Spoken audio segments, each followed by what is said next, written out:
نحمده ونصلي على رسوله الكريم أما بعد فأعوذ بالله من الشيطان الرجيم بسم الله الرحمن الرحيم رب اشرح لي صدري ويسر لي أمري واحلل عقدة من لساني يفقهوا قولي۔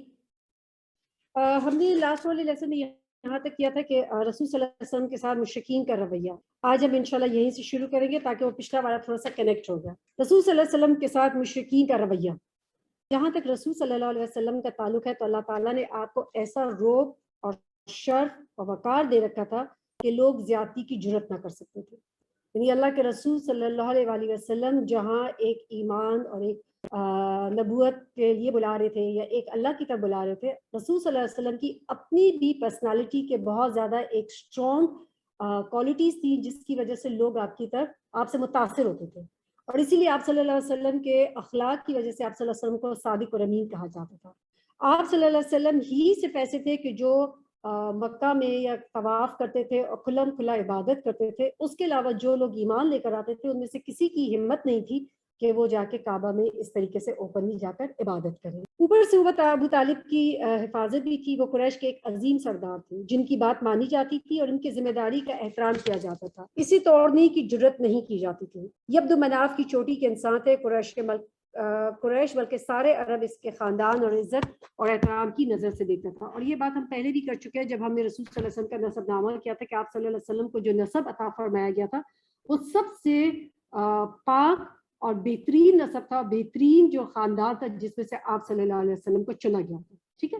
اور ڈیفینیٹلی اس سے اتنی زیادہ تھی کہ اس وجہ سے وہ کیا کرتے تھے کہ رسول صلی اللہ علیہ وسلم کو کوئی کچھ کہہ نہیں سکتا تھا، یعنی انڈر پریشر بھی تھے۔ ڈیفینیٹلی آپ ابھی بھی دیکھیں کہ اگر کہ کوئی شخص کسی بڑے خاندان سے اس کا تعلق ہو تو اس کو کوئی بھی روکنے کے لیے انسان 10 دفعہ سوچے گا کہ بھئی اس کا ایک اپنا اقتدار ہے۔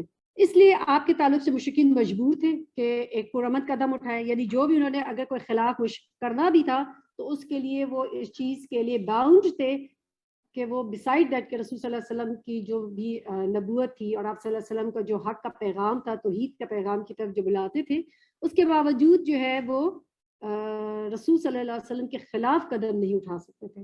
اور اس میں ہمارے لیے سب سے بڑا لیسن یہ ہے کہ آپ دیکھیں کہ جب بھی انسان کبھی بھی حق پر ہو اور جب آپ اللہ سبحانہ تعالیٰ کے لیے انسان اپنے آپ کو سرنڈر کر دیتا ہے، اپنی زندگی کو اللہ سبحانہ تعالیٰ کی خاطر وقف کر دیتا ہے، تو اللہ سبحانہ تعالیٰ اس کے لیے یا تو اپنے خاندان میں سے مددگار پیدا کر دیتا ہے یا اللہ تعالیٰ باہر سے مددگار پیدا کر دیتا ہے، لیکن مدد ضرور اللہ سبحانہ تعالیٰ کی آتی ہے۔ چنانچہ ابو طالب سے گفت و شنید کا راستہ اپنایا مگر کسی قدر سختی اور چیلنج لیے ہوئے۔ قریش ابو طالب کے درمیان، چنانچہ قریش کے اشراف ابو طالب کے پاس آئے، ان سے کہا کہ آپ کا بھتیجا ہمارے خداؤں کو برا بھلا کہتا ہے، ہمارے دین پر عیب لگاتا ہے، ہماری عقلوں کو بیوقوف ٹھہراتا ہے اور ہمارے باپ دادوں کو گمراہ کہتا ہے، لہٰذا آپ اسے روکیں یا ہمارے اور اس کے بیچ سے ہٹ جائیں، کیونکہ آپ ہی تو ہماری طرف سے الگ دین پر ہیں اور ہم اس سے نپٹ ہیں۔ اب آپ دیکھیں کہ آج کے لیسن میں ایک خاص چیز آپ نوٹ کیجیے گا کہ قریش مکہ جب بھی ابو طالب کے پاس آئے یا رسول صلی اللہ علیہ وسلم کو دین سے کوئی تجارت کرنے کے لیے، سودا بازی کرنے کے لیے، تو ان کے الفاظ پہ غور کریں کہ وہ کتنے سمارٹلی ان چیزوں کو لے کے چلتے تھے۔ اب یہاں پہ ابو طالب سے کیا کہہ رہے ہیں، آپ بھی تو الگ دین پہ ہیں، اگر آپ رسول صلی اللہ علیہ وسلم کو سپورٹ کریں تو آپ بھی تو ان کے دین پہ نہیں ہیں، تو آپ بھی ان کے الگ دین پہ، تو آپ ہمارے راستے سے ہٹ جائیں، ہمیں چھوڑ دیں تاکہ ہم ڈائریکٹ ہو جائیں اور ان سے نپٹ لیں۔ تو ابو طالب نے بڑی نرمی سے کہا اور خوش اسلوبی سے جواب دیا کہ اور پھر وہ خیر واپس چلے گئے، اور آپ صلی اللہ علیہ وسلم جو دین کی تبلیغ کر رہے تھے وہ اسٹل اس پہ کاربند رہے۔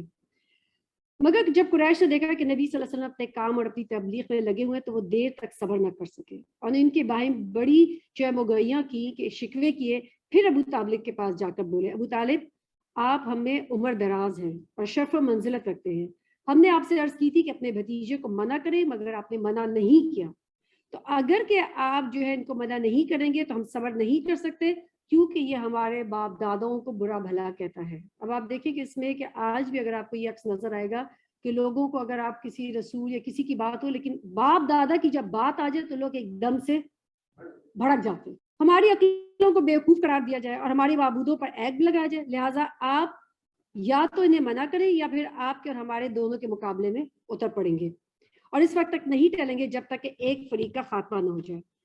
اب ابو طالب کو یہ دھمکی بڑی بھاری محسوس ہوئی کیونکہ ڈیفینیٹلی ابو طالب اس چیز کو جانتے تھے کہ اگر کہ اس طریقے سے وہ کریں گے تو کیا ہوگا کہ ان کو نقصان ہوگا، اور جانتے تھے کہ کیونکہ قریش مکہ کے لیے اپنے آباء و اجداد اور اپنے بتوں کی عبادت جو ہے وہ کتنی اہم تھی، تو اس وجہ سے انہوں نے کیا کہ رسول صلی اللہ علیہ وسلم کو بلایا اور ان کو سمجھایا کہ یعنی اب میں بھی بوڑھا ہو گیا ہوں، آپ مجھ پر رحم کریں، اور اس طریقے سے جو آپ دین کے لیے ایک ان کے دین کے خلاف باتیں کریں اور ان پہ اعتراضات کریں، اس چیز سے آپ کو تھوڑا سا رکنا پڑے گا، ادروائز کیا ہوگا کہ اس کا نقصان ہوگا۔ رسول صلی اللہ علیہ وسلم نے جب دیکھا کہ ان کے چچا جو ہے وہ اس چیز میں تھوڑے سے کمزور پڑے ہوئے، ڈیفینیٹلی جو بڑے ہوتے ہیں خاندان کے، آپ دیکھیں کہ جیسے جیسے انسان کی عمر زیادہ ہوتی رہتی ہے، آپ بہت زیادہ بیچ کے راستے اختیار کرنے شروع ہو جاتے ہیں، اور جو ایک جوان ہوتا ہے اس کے اندر یہ نہیں ہوتا، وہ نقصانات نہیں دیکھتا، وہ کیا ہوتا ہے حق کے ساتھ جب ایک دفعہ آ جائے تو وہ ڈٹ جاتا ہے، لیکن جو بڑے ہوں گے وہ کہیں گے کہ نہیں، مفاہمت کا کوئی راستہ نکل آئے تو زیادہ بہتر ہے۔ ابو طالب نے کہا تو رسول صلی اللہ علیہ وسلم نے جب دیکھا کہ ان کے چچا تھوڑے سے کمزور ہیں تو کہتے ہیں کہ واللہ اگر یہ لوگ میرے دانے ہاتھ میں سورج اور بائیں ہاتھ میں چاند رکھیں تو میں اس کام کو چھوڑ دوں، تو تب بھی میں نہیں چھوڑ سکتا، یہاں تک کہ یا تو یہ اللہ اس کو غالب کر دے یا میں اسی راہ میں ہلاک ہو جاؤں۔ اس کے بعد آپ صلی اللہ علیہ وسلم کے آنسو نکل آئے۔ یہ دیکھا ابو طالب کی محبت اور قوت ارادی پلٹ آئی، انہوں نے کہا بھتیجے جو کہنا ہے کہو، واللہ میں تمہیں کبھی بھی کسی وجہ سے نہیں چھوڑ سکتا۔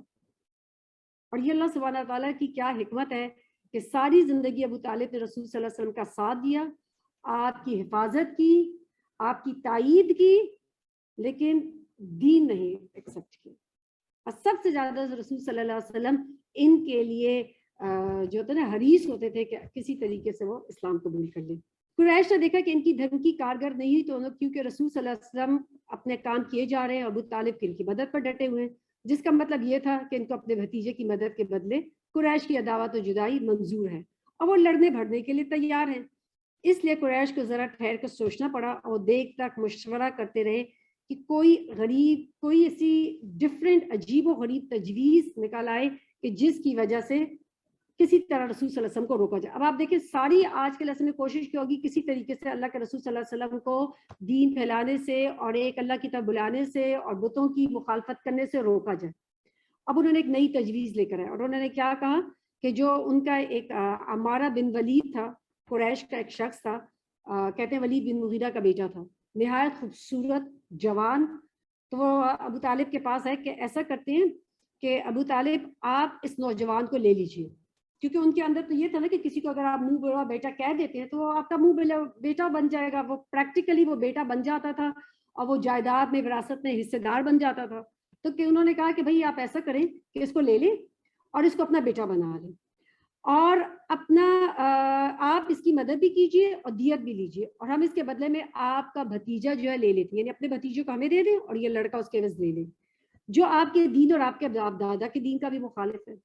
یعنی جو لڑکا مانگ رہے رسول صلی اللہ علیہ وسلم اس کو کیا ریزن بتا رہے کہ وہ آپ کے باپ دادا کے دین کا خلاف ہے، اور جس کی آپ کی قوم میں پھوٹ ڈال رکھی ہے اور اس کی عقلوں کو بے وقوف قرار دے رکھا ہے، ہم اسے لے کر جا کر قتل کریں گے، بس یہ ایک آدمی کے بدلے ایک آدمی کا معاملہ ہوا۔ ابو طالب نے کہا واللہ تم لوگ انتہائی برا سودا کر رہے ہو، مجھے تو اپنا بیٹا دیتے ہو کہ میں اسے کھلاؤں پلاؤں اور مجھ سے میرا بیٹا مانگ رہے ہو کہ اس کو قتل کروں، واللہ یہ کبھی بھی نہیں ہو سکتا۔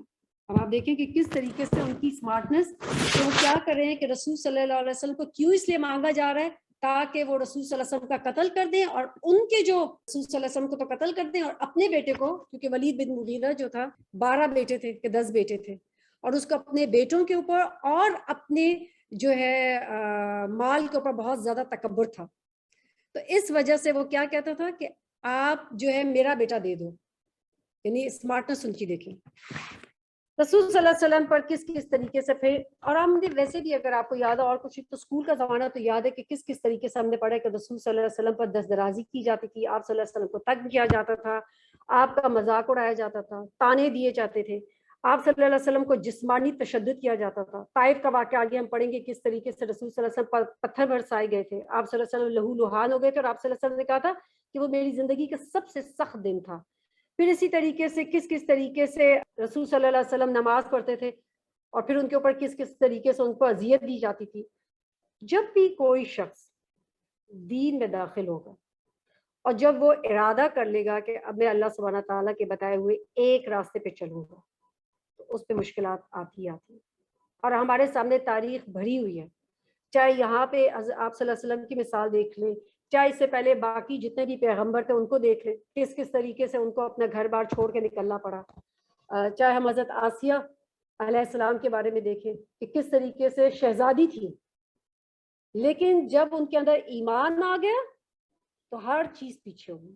پھر ایمان آگے آگے، اور اس طریقے سے ان کو اذیت و تکلیف دی جاتی تھی کہ فرعون ان کے ہاتھوں میں کیلے ٹھوکتا تھا. پھر اسی طریقے سے آپ دیکھیں کہ کس طریقے سے نبیوں کو قتل کیا گیا. حضرت یحییٰ علیہ السلام کو قتل کیا گیا، حضرت عیسیٰ علیہ السلام کو قتل کے در پہ تھے جو وہ کر نہیں سکے کیونکہ وہ ایک رسول بھی تھے. تو یہ ہمیشہ دین میں، اور اس کے پہلے پچھلے والے لیسن میں اگر آپ کو یاد ہو ہم پڑھ چکے ہیں کہ کس طریقے سے صحابہ کے اوپر تکلیفیں آئی تھیں. لیکن اصل بات اس میں کیا لگتی ہے آپ کو سمجھنے والی کیا ہے؟ ایمان کی اہمیت، کہ جب ایمان دل میں آ جاتا ہے تو پھر ہر چیز جو ہے نا وہ آپ کے لیے آسان ہو جاتی ہے، چاہے وہ تکلیف ہے، چاہے مشکلات ہے، چاہے وہ دین پر چلنا ہے. اور اگر نہیں ہو رہا تو اس کا مطلب یہ ہے کہ ابھی ایمان میں کچھ کمی باقی ہے، ابھی ایمان کمزور ہے. کیونکہ اگر مشکلات ہمیں کمزور کر دیں تو اس کا مطلب یہ ہے کہ ابھی ہمیں اپنے ایمان کو زیادہ مضبوط کرنے کی ضرورت ہے. رسول صلی اللہ علیہ وسلم پر کس طریقے سے دست درازیاں کی گئیں، یعنی ان کو تکلیفیں دی گئی. جب قریش فترن ناکام و مایوس ہو گئے، نہ ان کی دھمکی کام آئی نہ سودے بازی، تو انہوں نے خود رسول صلی اللہ علیہ وسلم پر دست درازی شروع کر دی. یہ ڈائریکٹ ہو گئی. مسلمانوں کو جو سختیاں وہ پہلے سے کرتے تھے ان میں اور اضافہ کر دیا گیا. چونکہ رسول صلی اللہ علیہ وسلم حشمت اور عزت اور اکرام و احترام کا بلند مقام رکھتے تھے، اس لیے آپ دست درازی کی جرات صرف بڑوں سرداروں نے کی، چھوٹوں اور عام لوگوں کی جرت نہیں ہو سکتی تھی. یعنی جو قبیلے کے بڑے سردار تھے جیسے ابو جہل تھا، ولید بن مغیرہ تھا، اتبا، یہ بڑے جو سردار تھے یہ رسول صلی اللہ علیہ وسلم پہ دست درازی کرتے تھے. عام ایک انسان کی یا جو کافر تھا اس کی اتنی ہمت نہیں تھی کہ رسول صلی اللہ علیہ وسلم کو کوئی بھی نقصان دیا جا سکے. آپ کے گھر کے اندر جو لوگ تکلیف دیتے تھے آپ کے گھر کے اندر، یعنی اس وقت آپ دیکھیں کہ لوگوں کے نا چھوٹے گھر تھے، مٹی کے گھر بنے ہوئے تھے، 7 گھر تھے، ایک گھر کی آواز دوسرے گھر میں جا رہی ہے. تو جو لوگ ہمسائے تھے آپ صلی اللہ علیہ وسلم میں، ان میں سب سے پہلے کون تھا؟ ابو لہب، آپ صلی اللہ علیہ وسلم کا چچا. پھر حکم بن ابی العاص بن امیہ، عقبہ بن ابی معیط، عدی بن حمرہ، ثقفی بن الاسد حزلی، یہ سب آپ صلی اللہ علیہ وسلم کے پڑوسی تھے. جب آپ نماز پہ کھڑے ہوتے تو ان میں سے کوئی شخص بکری کی بچے دانی اٹھا کر آپ پر پھینک دیتا، اور جب ہانڈی چولہے پر چڑھی ہوتی تو اس ہانڈی میں جا کر اس بچے کی بچے دانی جو ہوتی تھی بکری کو اس کو ڈال دیتا. آپ جواب میں صرف اتنا کہتے کہ اسے لکڑی پر اٹھا کر لاتے اور دروازے پہ کھڑے ہو کر کہتے اے عبد مناف یہ کیسا پڑوس ہے، اپنے سے راستے میں پھینک دیتے تھے. اور یہ وہ عورت تھی کہ جن میں ہمسائے گیری یا پھر اپنے خاندان کا ہونا بہت بڑی بات تھی، اس کی بہت حفاظت کرتے تھے. امیہ بن خلف جب دیکھتا تو تان و تشنیع کرتا، آنکھیں دبا کر ان سے اشارے کرتا اور لوگوں کو پھشکارتا. اس طرح ان کا بھائی ابی بن خلف دھمکیاں دیتا، کہتا ہے اے محمد میرے پاس اود نامی گھوڑا ہے جسے روزانہ 3 سا خوراک کھلاتا ہوں، اس پر سوار ہو کر تجھے قتل کروں گا. بالآخر آپ نے ایک دفعہ فرمایا کہ بلکہ میں انشاءاللہ تجھے قتل کروں گا، اور ایسا ہی ہوا کہ احد میں، غزوہ احد میں آپ صلی اللہ علیہ وسلم نے اسے قتل کیا. ایک روز یہی ابی بن خلف ایک بوسیدہ ہڈی لایا اور اسے توڑ کر رسول صلی اللہ علیہ وسلم کے چہرے کی طرف پھونک دی. ایک بار عقبہ بن ابی معیط نے نبی صلی اللہ علیہ وسلم کے پاس بیٹھ کر کچھ سنا، یہ بات اس کے دوست ابی بن خلف کو معلوم ہوئی تو اس نے عتاب کیا اور کہا کہ نبی صلی اللہ علیہ وسلم کے چہرے پر جا کر تھوک کرا، اور اس نے ایسے ہی کیا. اور یہ اس سے کیا بات سمجھ آتی ہے؟ برا دوست کیسا ہوتا ہے. اس کے دل میں اگر ایمان کی ذرا سے بھی رمق اٹھی تھی اور اس سے رسول صلی اللہ علیہ وسلم کا جو کلام تھا جا کے سنا، تو برے دوست نے کیا کہا کہ نہیں یہ کیا کر دیا، میں تم سے تب تک بات نہیں کروں گا جب تک کہ تم اللہ کے رسول صلی اللہ علیہ وسلم کے بارے میں کہا کہ استغفر اللہ، کہ ان کے چہرے پہ جا کے تم تھوک کرنا. اور اس نے کوشش کی اور کیا ہوا، اسی طرح پھر وہ اسلام میں کبھی داخل نہیں ہوا. اس لیے اچھا دوست بہت بڑی انسان کے لیے دنیا میں نا ایک نعمت ہے کہ جو آپ کو دین پر اور اچھے راستے پر لگاتے. تو اس لیے اچھے دوستوں کی ہم سب کو قدر کرنی چاہیے. ابو لہب تو پہلے ہی دن سے آپ کا دشمن تھا اور آپ کے دیر پہ آزار رہا کرتا تھا. اس کے 2 بیٹے تھے، عتبہ اور عتیبہ. اس کے حق میں نبی صلی اللہ علیہ وسلم کی 2 صاحبزادیاں رقیہ ام کلثوم تھی، یعنی 2 بیٹوں سے اللہ کے رسول صلی اللہ علیہ وسلم کی 2 بیٹیوں کا نکاح تھا. ابو لہب نے دونوں بیٹوں سے کہا کہ اگر تم نے محمد کی بیٹیوں کو طلاق نہ دی تو میرا تمہارا آمنا سامنا حرام ہے۔ اس کی بیوی نے بھی کہا کہ انہیں طلاق دے دو کیونکہ وہ بددین ہو گئی ہیں، چنانچہ انہوں نے طلاق دے دی۔ اب آپ دیکھیں کہ کسی بھی باپ کے لیے کتنی تکلیف دہ ہے کہ ایک وقت میں 2 بیٹیاں طلاق ہو کے گھر واپس آ جائیں، اور کس وجہ سے؟ دین کی وجہ سے۔ ابو لہب کی بیوی ام جمیل عروی بنت حرب بھی رسول صلی اللہ علیہ وسلم کی کٹر دشمن تھی۔ وہ کانٹے دار ڈالیاں لا کر رات کو آپ صلی اللہ علیہ وسلم کے راستے میں ڈال دیتی کہ آپ صلی اللہ علیہ وسلم اور آپ کے ساتھی زخمی ہوں۔ اسی صورت تبت یدا ابی لہب کے اترنے کا پتہ چلا تو ہتھیلی میں ابو لہب ام جمیل کے بارے میں کہا گیا ہے، ٹھیک ہے۔ جب ام جمیل کو یہ پتہ لگا، ابو جمیل کون تھی؟ ابو لہب کی بیوی۔ ابو لہب کی بیوی کے تبت یدا ابی لہب وتر، جب اترنے کا پتہ چلا تو ہتھیلی میں پتھر لے کر آپ صلی اللہ علیہ وسلم کی تلاش میں نکلی۔ آپ خانہ کعبہ کے پاس ابو بکر رضی اللہ عنہ کے ساتھ تشریف فرما تھے۔ اللہ نے اس کی نگاہ پکڑ لی، چنانچہ وہ صرف ابو بکر کو دیکھ رہی تھی۔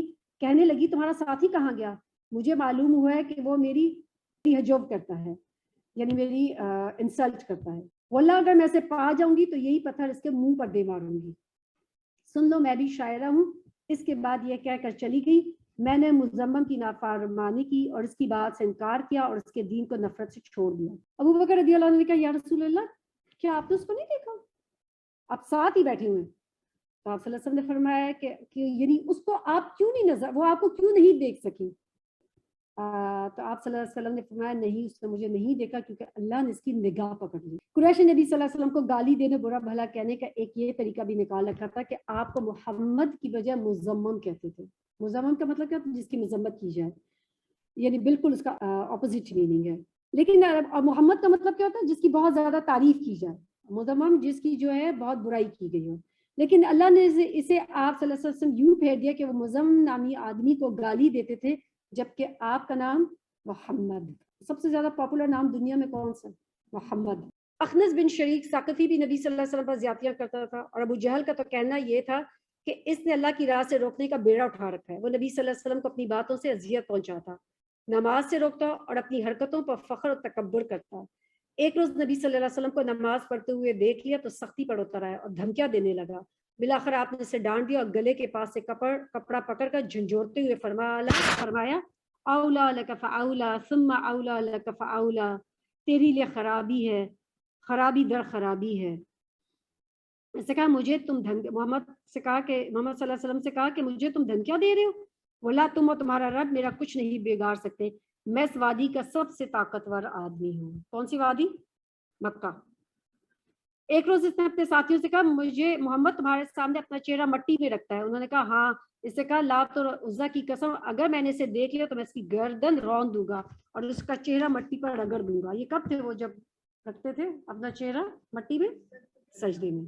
اس کے بعد رسول صلی اللہ علیہ وسلم کو نماز پڑھتے ہوئے دیکھ لیا اور اس زوم میں چلا گیا کہ آپ کی گردن روندے گا، لیکن لوگوں نے اچانک دیکھا کہ وہ ایڑی کے بل پلٹ رہا ہے اور دونوں ہاتھوں سے بچاؤ کر رہا ہے۔ لوگوں نے کہا ابو الحکم تمہیں کیا ہوا؟ کہنے لگا میرے اور اس کے درمیان آگ کی خندق تھی اور ہولناکیاں اور پروں کے بازو ہیں۔ آپ نے فرمایا اگر وہ میں قریب آتا تو فرشتے اس کا ایک جو جسم کا حصہ نا اچک لیتے، رسول صلی اللہ علیہ وسلم نے فرمایا تھا۔ اس طریقے سے اللہ سبحانہ تعالیٰ رسول صلی اللہ علیہ وسلم کی حفاظت بھی کرتے تھے، اور یہ ساری حفاظت کس کی طرف سے تھی؟ خاص اللہ سبحانہ تعالیٰ کی طرف سے تھی۔ اور یاد رکھیں کہ کوئی بھی کسی رسول کو جو ہے وہ کبھی قتل نہیں کر سکتا، ٹھیک ہے؟ رسول جو ہوتا ہے وہ اللہ سبحانہ تعالیٰ کے خاص چنے ہوئے بندے ہوتے ہیں۔ نبی کا قتل کیا جا سکتا ہے، رسول کا قتل نہیں کیا جا سکتا۔ ایسی بدبختی عقبہ بن ابی معیط کے حصے میں آئی۔ ایک بار بیت اللہ کے پاس نماز پڑھے تھے اور ابو جہل اس کے ساتھ بیٹھے تھے اور اس کے ساتھ ہی بیٹھے تھے۔ اتنے میں باز نے باز سے کہا کون ہے جو بن فلاں کے اونٹ کی اوجڑی لائی؟ اور جب محمد سجدہ کرے تو ان کی پیٹھ پر ڈال دے۔ اس پر قوم کا بدبخت ترین آدمی عقبہ بن ابی معیط اٹھا اور اوجڑی لا کر انتظار کرنے لگا۔ اب آپ سوچیں کہ اونٹ کی اوجڑی کوئی قریب تو نہیں پڑی ہوگی نا، گیا ہوگا کہاں سے ڈھونڈ کے کسی مرے ہوئے اونٹ سے اس کی اوجڑی نکالی، پھر وہ لے کر آیا۔ صرف کس لیے؟ یہ ہوتی ہے کہ جب انسان نفرت میں پاگل ہو جاتا ہے تو اس کو کچھ سمجھ نہیں آتی۔ تو آپ صلی اللہ علیہ وسلم کے لیے ایک نفرت تھی، اور اس سے کیا کہا جب رسول صلی اللہ علیہ وسلم سجدے میں گئے تو آپ صلی اللہ علیہ وسلم کے دونوں کندھوں کے درمیان اس اوجڑی کو ڈال دیا۔ پھر وہ ہنسی کے مارے ایک دوسرے پر گرنے لگے۔ ادھر آپ سجدے میں ہی رہے، سر نہ اٹھایا یہاں تک اضافات نہیں۔ کیوں؟ کیونکہ وہ اتنی ہیوی ہوتی ہے۔ اب آپ اونٹ سوچے کتنا بڑا ہے اور اس کی اوجڑی کتنی بڑی ہوگی، وہ اتنی ہیوی تھی کہ اللہ کے رسول صلی اللہ علیہ وسلم سجدے سے سر نہیں اٹھا سکتے تھے. تو کسی نے جا کے آپ صلی اللہ علیہ وسلم کی بیٹی فاطمہ رضی اللہ عنہ کو بتایا, جبکہ وہ بہت چھوٹی تھی اس وقت, اور وہ بھاگتی ہوئی اور رو رہی تھی, اور اس طریقے سے انہوں نے آپ کی وہ اوجری ہٹائی. آپ صلی اللہ علیہ وسلم نے سر اٹھایا, فرمایا اے اللہ تو قریش کو پکڑ لے. آپ صلی اللہ علیہ وسلم نے یہاں پہ بد دعا کی. یہ بد دعا ان پر اتنی شاک گزری, کیونکہ ان کا عقیدہ یہ ہے کہ اس شہر میں دعا قبول ہوتی ہے. اور پھر آپ نے ایک ایک شخص کا نام لے لے کر بد دعا دی کہ اے اللہ فلاں کو پکڑ لے, اے اللہ فلاں کو پکڑ لے. اور ہوا بھی یہی کہ یہ سب کے سب آئندہ بدر کی لڑائی میں سب کے سب مارے گئے. رسول صلی اللہ علیہ وسلم سے مذاق اڑانے والے 5 بڑے بڑے لوگ تھے. ولید بن مغیرہ مخزومی, اسود بن عبد یغوث ظاہری, ابو زوما اسود بن عبد المطلب اسدی, حارث بن قیس خزائی, آس بن وائل سہمی.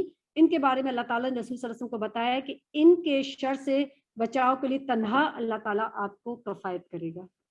پھر ایک ایسی بلا نازل ہوئی جو عبرت اور نصیحت سے بھرپور تھی. چنانچہ ولید کو چند سال پہلے سے تیر کی خراش لگی, اور جو کچھ بھی تھا مگر جبرائیل نے اس خراش کے نشان کی طرف اشارہ کیا وہ پھوٹ پڑی, اور کئی سال اذیت و تکلیف پہنچنے کے بعد وہ کیا ہوا, اس کے لیے جان لیوا ثابت ہوئی اور اسی میں وہ مر گیا.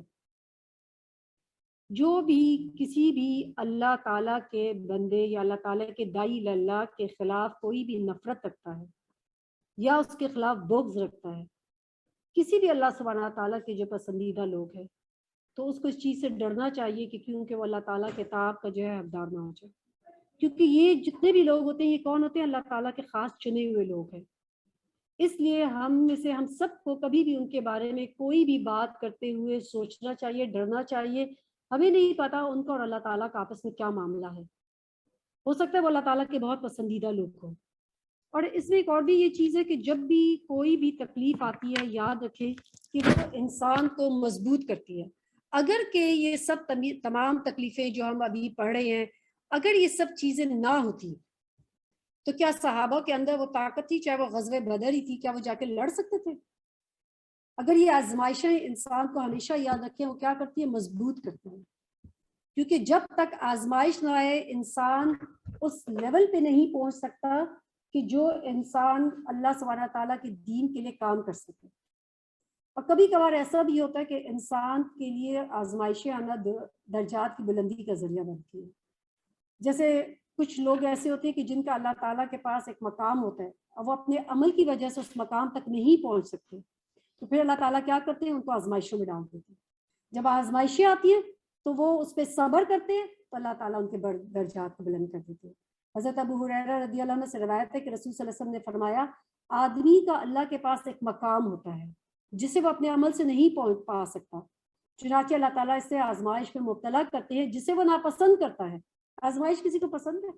کوئی بھی نہیں پسند کرتا, یہاں تک کہ وہ اس مقام کو پا لیتا ہے, یعنی وہ صبر کرتا ہے, دو کہ وہ پسند نہیں کرتا. یعنی آزمائشیں مانگنی نہیں چاہیے کہ اللہ تعالیٰ صلی اللہ علیہ وسلم نے ایک صحابی کے پاس گئے تو وہ بہت ہی کمزور ہو گیا تھا, تو آپ صلی اللہ علیہ وسلم نے اس سے پوچھا کہ تم کیوں اتنے کمزور؟ تو اس نے کہا کہ میں یہ دعا کرتا ہوں کہ اللہ تعالیٰ جو بھی مصیبت آنی ہے مجھے دنیا میں ہی آ جائے.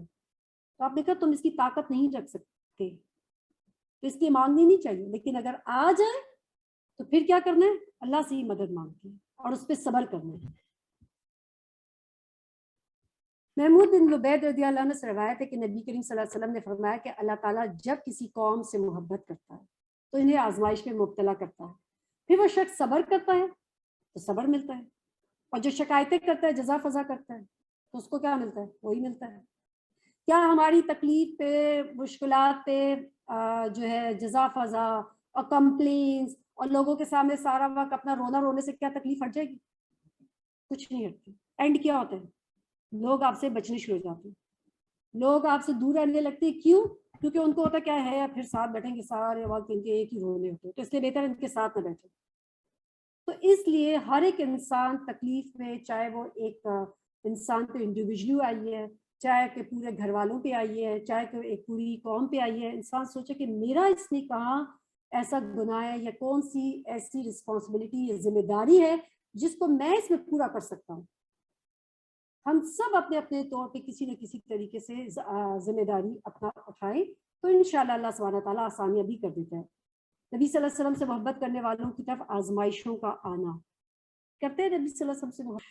اگر کرتے ہیں تو آزمائشیں آئیں گی، یاد رکھیں۔ حضرت عبداللہ بن نقل کہتے ہیں کہ ایک شخص نبی صلی اللہ علیہ وسلم کے پاس آیا، کہا اللہ کے رسول صلی اللہ علیہ وسلم اللہ کی قسم میں آپ صلی اللہ علیہ وسلم سے محبت کرتا ہوں۔ آپ صلی اللہ علیہ وسلم نے سے کہا جو مجھ سے محبت کرتا ہے تو اس کی طرف آزمائش اس سیلاب سے بھی تیز رفتاری سے آتی ہے جو اپنے بہاؤ کی طرف تیزی سے چلتا ہے۔ اتنی تیزی سے آزمائش آتی ہے جو رسول صلی اللہ علیہ وسلم سے محبت کرتا ہے۔ دیکھیے کیا وہ محبت رسول صلی اللہ علیہ وسلم سے کوئی نقصان ہوگا اس سے؟ لیکن وہ جو سیلاب تو آئے گا آزمائشوں کا، لیکن پھر اس کا فائدہ بھی ہے نا۔ کیا کسی تکلیف کے بغیر کوئی نعمت پانا آسان ہے؟ کیا ماں کو جو پریگننسی یا ڈیلیوری کے وقت جو تکلیف ہوتی ہے، ایون پریگننسی میں جو 9 مہینے تکلیف ہوتی ہے، اور پھر جب کیا وہ بچہ جو ایک ماں کو ملتا ہے، کیا اس نعمت کو تکلیف کے بغیر پایا جا سکتا ہے؟ نہیں پایا جا سکتا۔ تو اس لیے تکلیفیں جو ہے وہ آئیں گی۔ تو سب سے زیادہ تکلیفیں کس پہ آتی ہیں؟ انبیاء پہ۔ پھر اس کے بعد ہر ایک انسان پر اس کے دین کے مطابق آزمائش آئیں گی۔ جتنا ایمان اسٹرانگ ہوگا اتنی آزمائش جو ہے وہ زیادہ ہوگی، اور جتنا ایمان کمزور ہوگا اتنی آزمائش ہلکی ہوگی۔ اب اس کا یہ مطلب نہیں ہے کہ اب کام کرنا چھوڑ دیں کہ چلو اب مصیبتیں نہ آنی شروع ہو جائیں، نہیں۔ آزمائشیں یاد رکھے کہ انسان کو گناہوں سے پاک کرتی ہے، یعنی آزمائش بندے کو ڈیفینیٹلی پسند نہیں آتی، لیکن جیسے ایک حدیث ہے حضرت ابو ہریرہ رضی اللہ عنہ سے روایت ہے کہ رسول صلی اللہ علیہ وسلم نے فرمایا مومن مرد اور عورت پر ہمیشہ آزمائش رہتی ہے، یعنی آزمائش آتی رہتی ہے، کبھی اس کی ذات میں، کبھی اولاد میں، کبھی مال میں، یہاں تک کہ جب اللہ تعالیٰ سے ملاقات کرتا ہے تو گناہوں سے پاک ہوتے ہیں۔ ہم سب گناہوں سے پاک ہونا چاہتے ہیں نا، تو بس پھر انشاءاللہ اللہ سبحانہ تعالیٰ کی کوئی بھی اگر، کیونکہ اس وقت اس دور میں ہر بندے کے پاس ایک اپنی آزمائش ہے، سب کے پاس، کیونکہ وہ کہتے ہیں نا کہ آزمائشوں کا دور ہے۔ تو اس میں الحمدللہ کہ اللہ سبحانہ تعالیٰ نے اگر ہمیں اپنی کتاب دی ہے اور اپنے سے ایک تعلق دیا ہے، تو اللہ تعالیٰ اگر دنیا کی کوئی نعمت لیتا ہے تو اس کے بدلے جب اپنی محبت عطا فرما دیتا ہے، وہ بہت بڑی اللہ تعالیٰ کی عطا ہے۔ اب آگے ہم چلتے ہیں کہ جب یہ تمام جو ہے اذیتیں دے دے کے، چاہے وہ صحابہ کو تھیں، چاہے کہ وہ رسول صلی اللہ علیہ وسلم کے لیے تھیں، تو دارالارقم ایک جگہ متعین کی گئی صفا پہاڑی کے اوپر۔ یہ کس کا گھر تھا؟ ارقم بن نبی الارقم مخزومی کا گھر تھا، جس کو رسول صلی اللہ علیہ وسلم نے متعین کیا، جس پہ رسول صلی اللہ علیہ وسلم صحابہ کو تعلیم و تربیت کو اور ان کو جو بھی دین کے اللہ تعالیٰ کی طرف سے وحی نازل ہوتی تھی اس کے بارے میں رسول صلی اللہ علیہ وسلم بتاتے تھے، ٹھیک ہے۔ اب یہ وہ دور تھا کہ جس میں اوپنلی جو ہے رسول صلی اللہ علیہ وسلم جو ہے صحابہ، یعنی رسول صلی اللہ علیہ وسلم ہم نے پوچھا تھا، وہ تو اوپنلی عبادت کر رہے ہیں اور اپنے ایمان سب بہت کچھ لوگوں نے ڈکلیئر کیا، لیکن باقی صحابہ چھپ رہے تھے، ابھی وہ اپنا ایمان لوگوں کے سامنے اوپنلی ڈکلیئر نہیں کر رہے تھے۔ پہلا قدم یہ تھا کہ آپ نے ارقم بن نبی الارقم مخزومی کے گھر کو تبلیغ و عبادت اور تعلیم و تربیت کا خفیہ مرکز بنا دیا، کیونکہ وہ بدمعاشوں کی نگاہوں سے دور صفا کے دامن میں واقع تھا۔ چنانچہ وہاں آپ صلی اللہ علیہ وسلم صحابہ کے ساتھ خفیہ طور پر اکٹھا ہوتے، اللہ کی آیات کی تلاوت فرماتے، ان کا تزکیہ کرتے اور انہیں کتاب و حکمت سکھاتے تھے۔ اس تدبیر سے بہت سے ایسے حادثات سے بچاؤ ہو گیا کہ اگر آپ صلی اللہ علیہ وسلم کھلم کھلا یہ کرتے تو وہ پیش آ سکتے تھے، یعنی صحابہ کو شروع میں قتل کر دیتے، یعنی جو بھی صحابہ تھے، چاہے وہ بلال رضی اللہ عنہ، جو بھی غریب، کیونکہ سب سے پہلے تو غریب لوگ ایمان لے کر آتے، اور اگر ان کا صفایا کر دیا جاتا تو اسلام کو اس طرح پھیلانا مشکل ہو جاتا۔ تو یہ اللہ سبحانہ تعالیٰ کی حکمت تھی کہ اس کو پہلے تدبیر کی گئی کہ حادثات سے بچاؤ کے لیے چھپ کے عبادت کی جائے۔ جہاں تک نبی صلی اللہ علیہ وسلم کو اپنی ذات کا تعلق ہے تو مشرکین کے بیچوں بیچ آپ کھلم کھلا اللہ کی عبادت بھی کرتے اور دین کی طرف دعوت بھی دیتے تھے۔ اس سے نہ آپ کو کوئی ظلم و زیادتی روک سکتی تھی، نہ مذاق اور استہزاء۔ یہ اللہ کی حکمت تھی تاکہ جو ایمان لائے ہیں اسے بھی دعوت پہنچ جائے، اور جو ایمان نہیں لائے اسے بھی، اور اس تبلیغ کے بعد کسی کے لیے اللہ کے خلاف کوئی حجت باقی نہ رہ جائے۔ قیامت کے روز کوئی کہنے والا یہ نہ کہہ سکے کہ ہمارے پاس کوئی خوشخبری دینے والا اور ڈرانے والا نہیں آیا۔ اب یہ تھا کہ جب بہت زیادہ ظلم ہونے لگے مسلمانوں پہ، تو اللہ کے رسول صلی اللہ علیہ وسلم نے صحابہ کو یہ حکم دیا کہ وہ کیا کرے، ہجرت کر کے حبشہ چلے جائیں۔ حبشہ کا جو بادشاہ تھا نجاشی، نجاشی کس کو کہتے ہیں؟ جو بادشاہ کا نام ہوتا ہے، ٹائٹل ہوتا ہے، اور اس کا اپنا نام کیا تھا؟ اسحمہ۔ تو اسحمہ جو ہے، چونکہ رسول صلی اللہ علیہ وسلم نے کہا وہ ایک عادل بادشاہ ہے، تو تم سب لوگ ہجرت کر کے حبشہ چلے جاؤ، یعنی مائگریٹ کر جاؤ۔ ابھی بھی ایسا ہوتا ہے نا، لوگ کہیں بھی جنگیں شروع ہو جاتے ہیں، مائگریٹ کر کے دوسرے ممالک میں چلے جاتے ہیں. تو اس چیز کی کوئی ممانعت نہیں. اور اس سے آپ یہاں بھی دیکھیں کہ کہ وہ ایک مسلمان ملک اس وقت نہیں تھا، لیکن حبشہ میں اجازت دی گئی کہ آپ مائگریٹ کر کے وہاں چلے جائیں. اس ہدایت کے مطابق 5 نبوت میں مسلمانوں کے پہلے قافلے نے ہجرت کی. اس میں 12 مرد اور 4 عورتیں تھیں، اور ان کے سردار عثمان بن عفان رضی اللہ عنہ تھے. اور ان کے ساتھ آپ صلی اللہ علیہ وسلم کی بیٹی جو تھی وہ کون تھی؟ حضرت رقیہ. اب یہاں پہ حضرت رقیہ کی آلریڈی شادی جو ہے وہ حضرت عثمان کے ساتھ ہو چکی ہے، اور یہ بھی ہجرت کرنے والے لوگوں میں تھے کہ جو حبشہ ہجرت کر کے چلے گئے تھے. اور یہ حضرت ابراہیم علیہ السلام اور لوط علیہ السلام کے بعد پہلا گھرانہ تھا جنہوں نے اللہ کے راستے میں ہجرت کی تھی. اب ہجرت جو ہے جس مقصد کے لیے کی جاتی ہے اس کا اجر ویسے ہی ہوگا. یہ ہجرت کون سی تھی؟ جو اللہ کے راستے میں کی گئی تھی. یہ لوگ رات کے اندھیرے میں چپکے سے نکلے اور جدہ کے جنوب میں واقع شیبہ کی بندرگاہ کا رخ کیا. قسمت کی بات ہے کہ وہاں 2 تجارتی جو ہے جہاز موجود تھے. یہ لوگ ان میں سوار ہو کے حبشہ پہنچے. اب جیسے قریش کو پتہ لگا بڑا غصہ آیا، فوراً ان کے پیچھے بھاگ گئے. But then it was too late. اور وہ جو ہے اس سے پہلے ہی کہ وہ ان کو پکڑتے وہ آلریڈی جو ہے وہ وہاں سے نکل چکے تھے. اور یہ بھی اللہ سبحانہ تعالیٰ کی ایک مدد تھی. اس ہجرت کے کچھ 2 مہینے بعد، ابھی یعنی وہ ہوئے ہجرت کیے، اس کے 2 مہینے بعد یعنی نبوت کا 5واں سال تھا کہ رسول صلی اللہ علیہ وسلم جو ہے مسجد حرام تشریف لائے. کعبہ کے آس پاس قریش کے بڑے بڑے لوگ موجود تھے، یعنی سب بڑے بڑے سردار جو ہے وہ اس وقت موجود تھے. اچھا، اس وقت تک انہوں نے قرآن کی تلاوت کبھی نہیں سنی تھی، کیونکہ وہ کیا کہتے تھے کہ جیسی تلاوت کی جائے خوب شور و غل کر دو تاکہ کوئی قرآن سنی نہ سکے. تو جب رسول صلی اللہ علیہ وسلم نے دیکھا سب لوگ وہاں پہ کھڑے ہیں تو آپ صلی اللہ علیہ وسلم نے کلام شروع کر دیا اور سورہ نجم کی تلاوت شروع کر دی. اب اس سے پہلے تو انہوں نے کبھی قرآن کی تلاوت سنی نہیں تھی. رسول صلی اللہ علیہ وسلم کی تلاوت جب انہوں نے کی تو انہوں نے اتنا نفیس کلام کبھی نہیں سنا تھا. اب جو اچانک ان کے کانوں سے ٹکرایا تو وہ تو بالکل بے خود ہو گئے. بالکل لگتا تھا کہ سب کو جیسے سام سون گئے، اس طریقے سے ان کی حالت تھی. بالکل خاموش، نہ مبہوت، نہ روکنے کا یارہ نہ ٹوکنے کا ہوش. بلکہ سورہ کے آخر میں جب ڈانٹ ڈپٹ والی آیات آئیں تو ان کو ایسا لگا کہ ان کے دل میں کپ کپی آ گئی، کیونکہ سورہ نجم میں آخر پہ جب اللہ سبحانہ تعالیٰ کی سخت عذاب کی آیات آئیں تو ان کو لگتا تھا کہ کہیں عذاب بس ابھی نازل ہو جائے گا.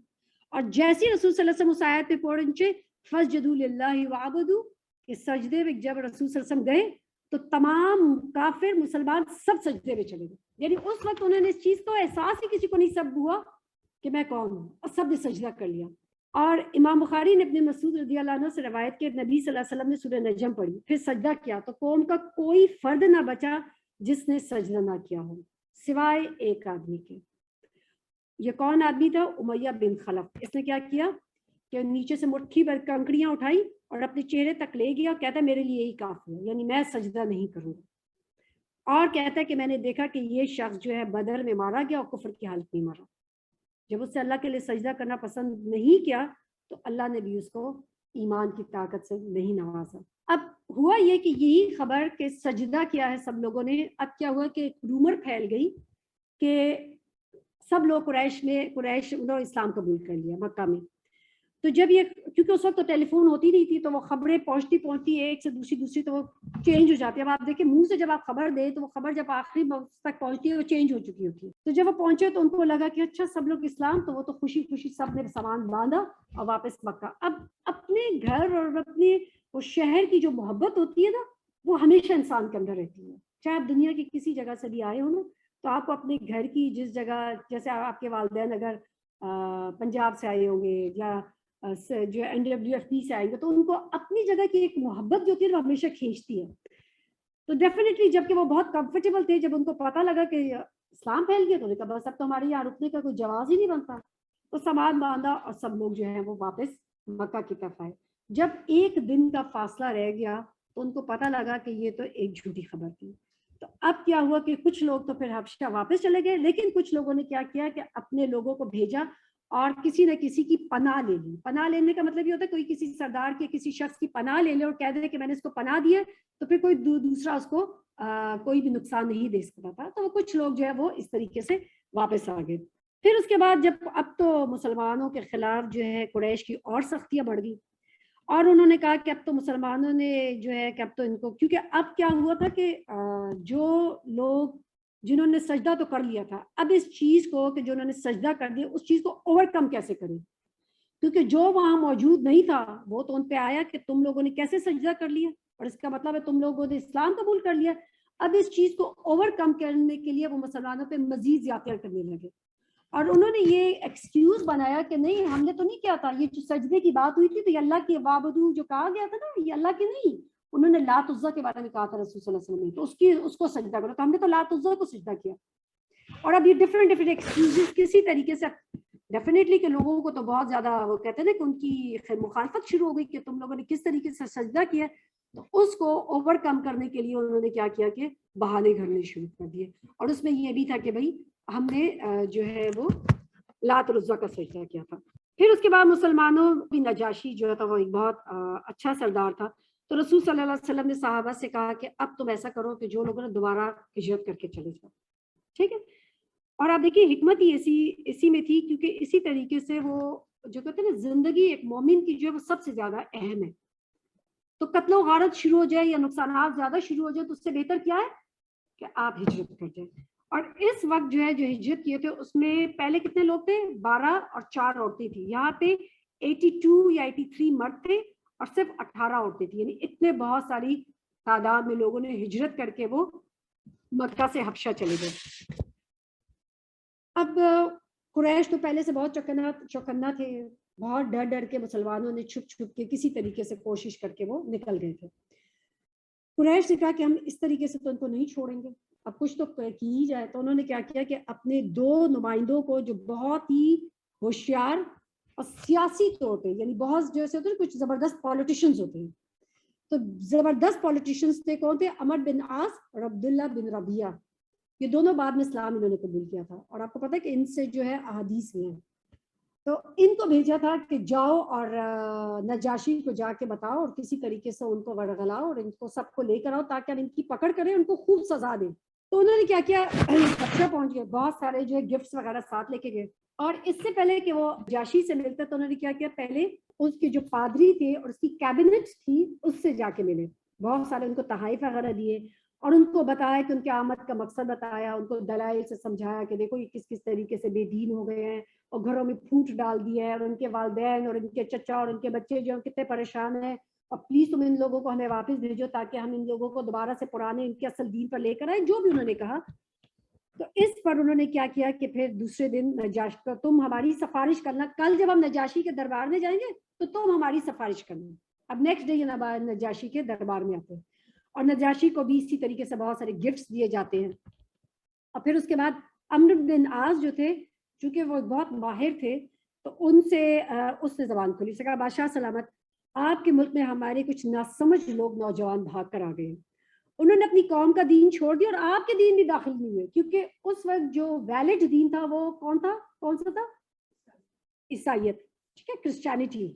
تو یعنی اپنا دین تو چھوڑ دیا لیکن آپ کے دین میں داخل نہیں ہوئے، بلکہ ایک نیا دین ایجاد کر لیا ہے جسے نہ ہم جانتے ہیں نہ آپ، اس لیے ہمیں آپ کی خدمت میں ان کی قوم کے اشراف یعنی ان کے والدین چچاؤں کنبے قبیلے کے لوگوں نے بھیجا ہے تاکہ انہیں ہم واپس آپ بھیج دیں، کیونکہ یہ وہ لوگ ان پر سب سے اونچی نگاہ رکھتے ہیں اور ان کی خامی اور خرابی کو سب سے اچھی طرح سمجھتے ہیں، یعنی ان کے بارے میں وہ سب سے بہتر جانتے ہیں، بیٹر کہ آپ ہمیں ان کو واپس کر دیں.